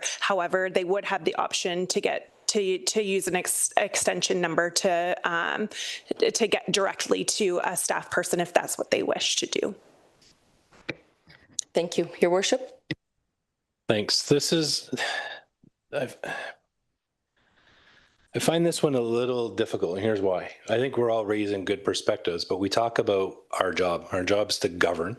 I think staff has provided their operational perspective on how they do it. I would argue the CEO's got the authority to do this. I don't think this is actually a council decision, my opinion. But this is a huge change in management for the community, because the community today is used to calling someone to answer the phone. And I think with fairness to best practice and how things are done and making sure we celebrate this together, the staff recommendation is this is something we'd like to do. And I think from a governance lens, we're asking, they're asking for us to support the recommendation and celebrate this. I think this is us celebrating in the community. I think the comment that the clerk mentioned about, she mean it, but bouncing to somebody, often someone calls in to talk to bylaw or planning, they didn't call to talk to the front reception. They talk to them. And if planning's in with another planning applicant, they'll have to get back to them anyways. They didn't get served right then and there. And I hear it with complaints right now where Emily's taking complaints and complaints, but they had to say it multiple times. I think we're talking about how we can better serve right here. And I think our best job is how can we support what staff's suggesting we need to do? In the queue, you're not yet next. Councillor Bettevancourt, Councillor DeRush, then Deputy Mayor Rose. Thank you, Madam Chair. I'm going to respectfully disagree with the mayor and his comment about this report not being, should not be before us. I view this as a change in the level of service, and I think that as a council, we should be considering changes in levels of service. So I view this report as being appropriate in front of us for a discussion. Thank you. Councillor DeRush. Thank you very much. I kind of view this report as the similar parallel report that we received about voting in place on voting day. We said that we wanted to increase accessibility to folks and we wanted to enable people to come in to vote on voting day because that's what they're used to and that's what they needed. This to me is exactly the same thing. I think that a live operator is what a lot of people need. They need to speak to someone. Sometimes they call and it's not for anything in particular. They're just calling to get a live operator. So again, I'm going to have to vote against this recommendation. Thank you. Deputy LaRose. Just because we thought it was going to be an early night, right? I have to disagree with the mayor. But George hit it right on the head. We've dealt with this for years and years and years. If you walk out into the public and ask any single person, 8 out of 10 will tell you they want to speak to a live person. If you go the automated route and say, I have a planning issue, I'm going to go to the planning office, right? The call will get sent there. It's not going to get sent to Director Betty. It's not going to get sent to Owen. It's going to get to their reception. So as Kelly pointed out, the spiel either gets there or there. It doesn't do anything for service. It's less service than what we have now. So yes, I will be saying no.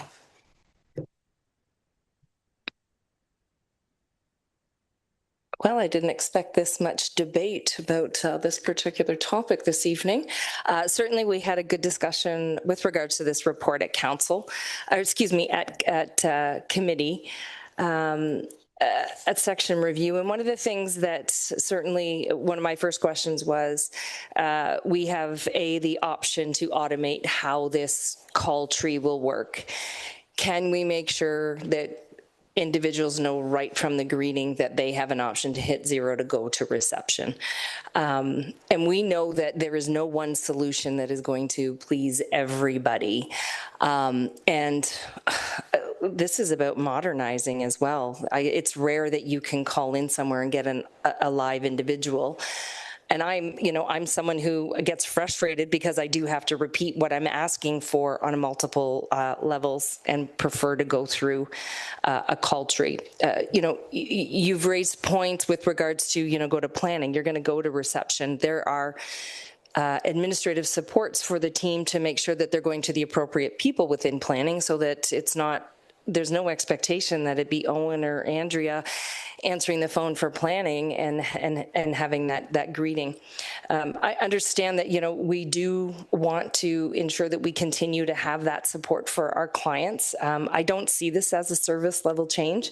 I think one of the pieces that was highlighted is the phone technology does need to change, and there's some decisions to make around that.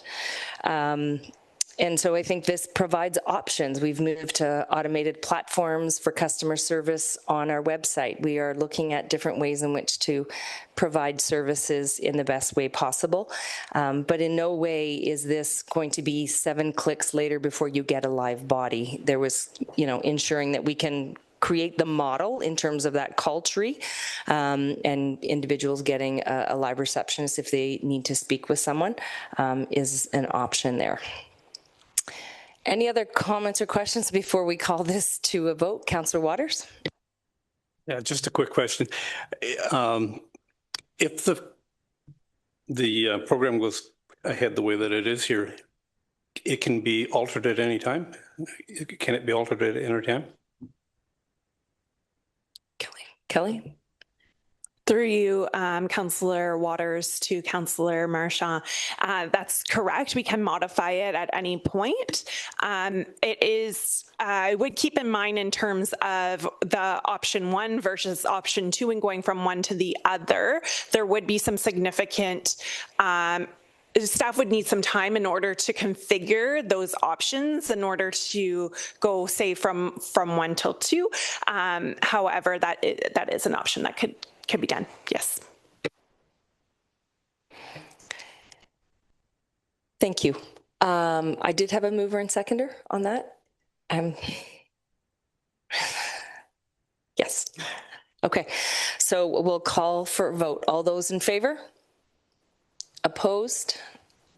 It's tied. What? It's defeated. Okay. This motion is defeated. Okay. Last section for referral to upcoming agenda.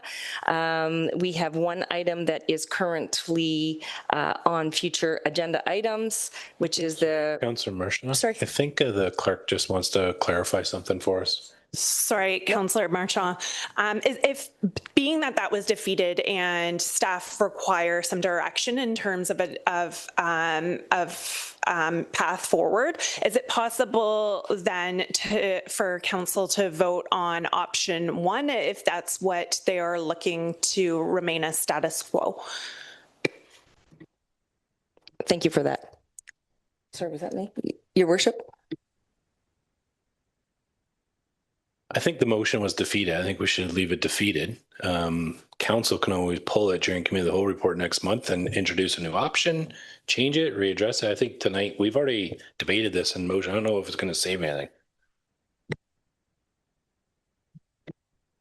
Okay, so we will leave it as a defeated motion at this.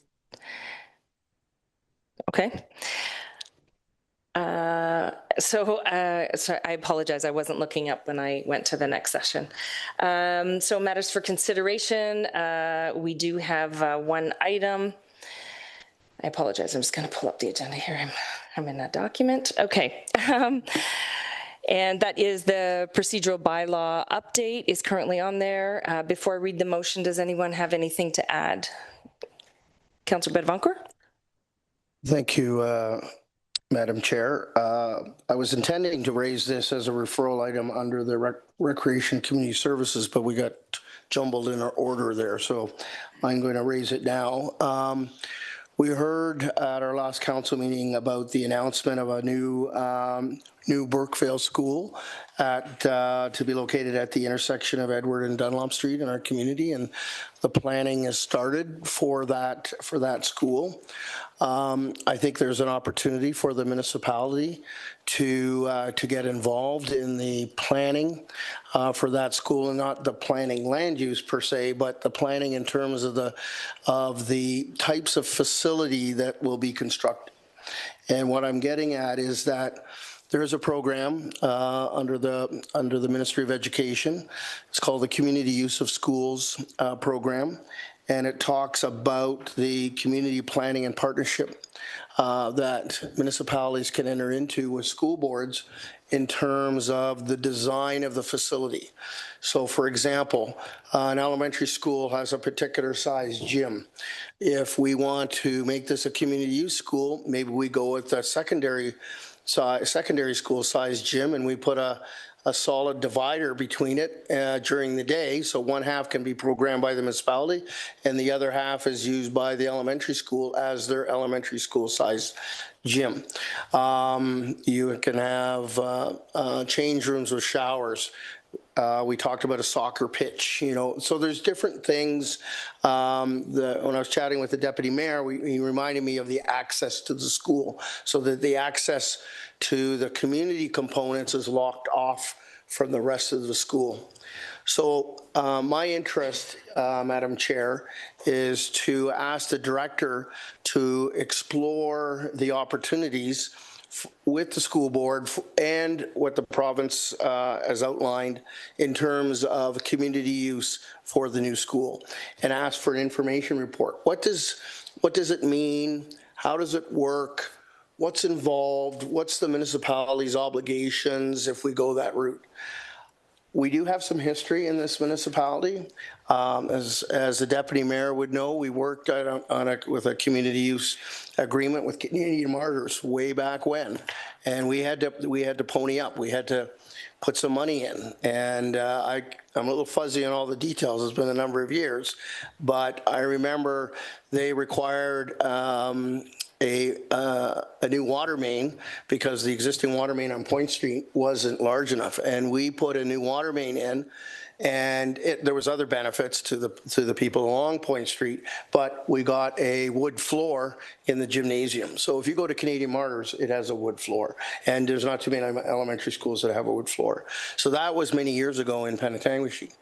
But in my recent professional past, I've worked on a community use agreement with my previous employer, which is in existence now, with a brand new school that was opened under the public board.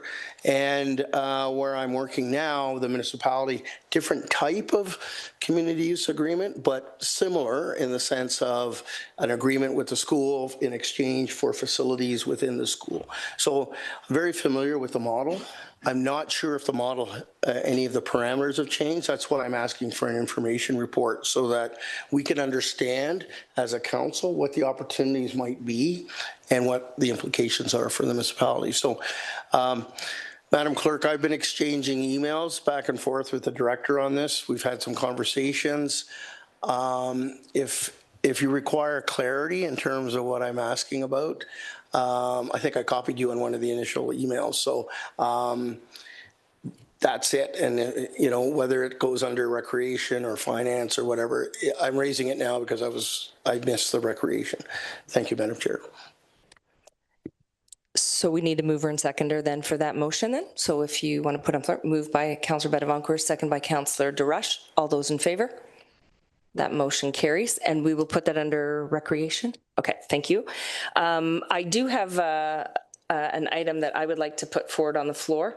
As an item for referral. I did appreciate having GBGH here this evening, sharing with us the need for expansion and growth, and it was great to be recognized for the contributions that we've made. And I would like to look to see how we can continue to support initiatives, not just the physician recruitment, but knowing that this is our community hospital, regardless that it sits in Midland, this is our community hospital. We saw the stats tonight as well. So I would like to make a request to have a referral item sent to staff to explore options to provide tax-supported or non-tax supported financial supports to GBGH from a capital perspective, or towards their future build. So I'd like to put that on the floor. If I could have someone, I can move that, right? Can I? No, can I? Sorry, I need a mover and seconder for that. If I'm looking for support on that. Moved by Councillor Desroches. Do I have someone to second that? Councillor Waters. All those in favor? Oh, sorry, questions, comments? Yes, if I may, Madam Chair, just to be clear, it's explore options, is that? Yes. Yeah. Okay. Yes, explore options. Thank you. I have a mover and a seconder. All those in favor? That motion carries. Thank you. Okay, I still have to read that section though, right? So we've added items so that the Finance and Corporate Services section endorse the following additional and existing referral to upcoming agenda items, procurement, procedural bylaw update, and the motion that I just read. Can I get a mover and seconder for that? Councillor Duresh, second. Councillor Waters, all those in favor? That carries. Any questions from the public or media? Seeing none, back to you, Your Worship. Thank you, Councillor Marchand. We're going to look for a motion to adjourn at 10:38 p.m.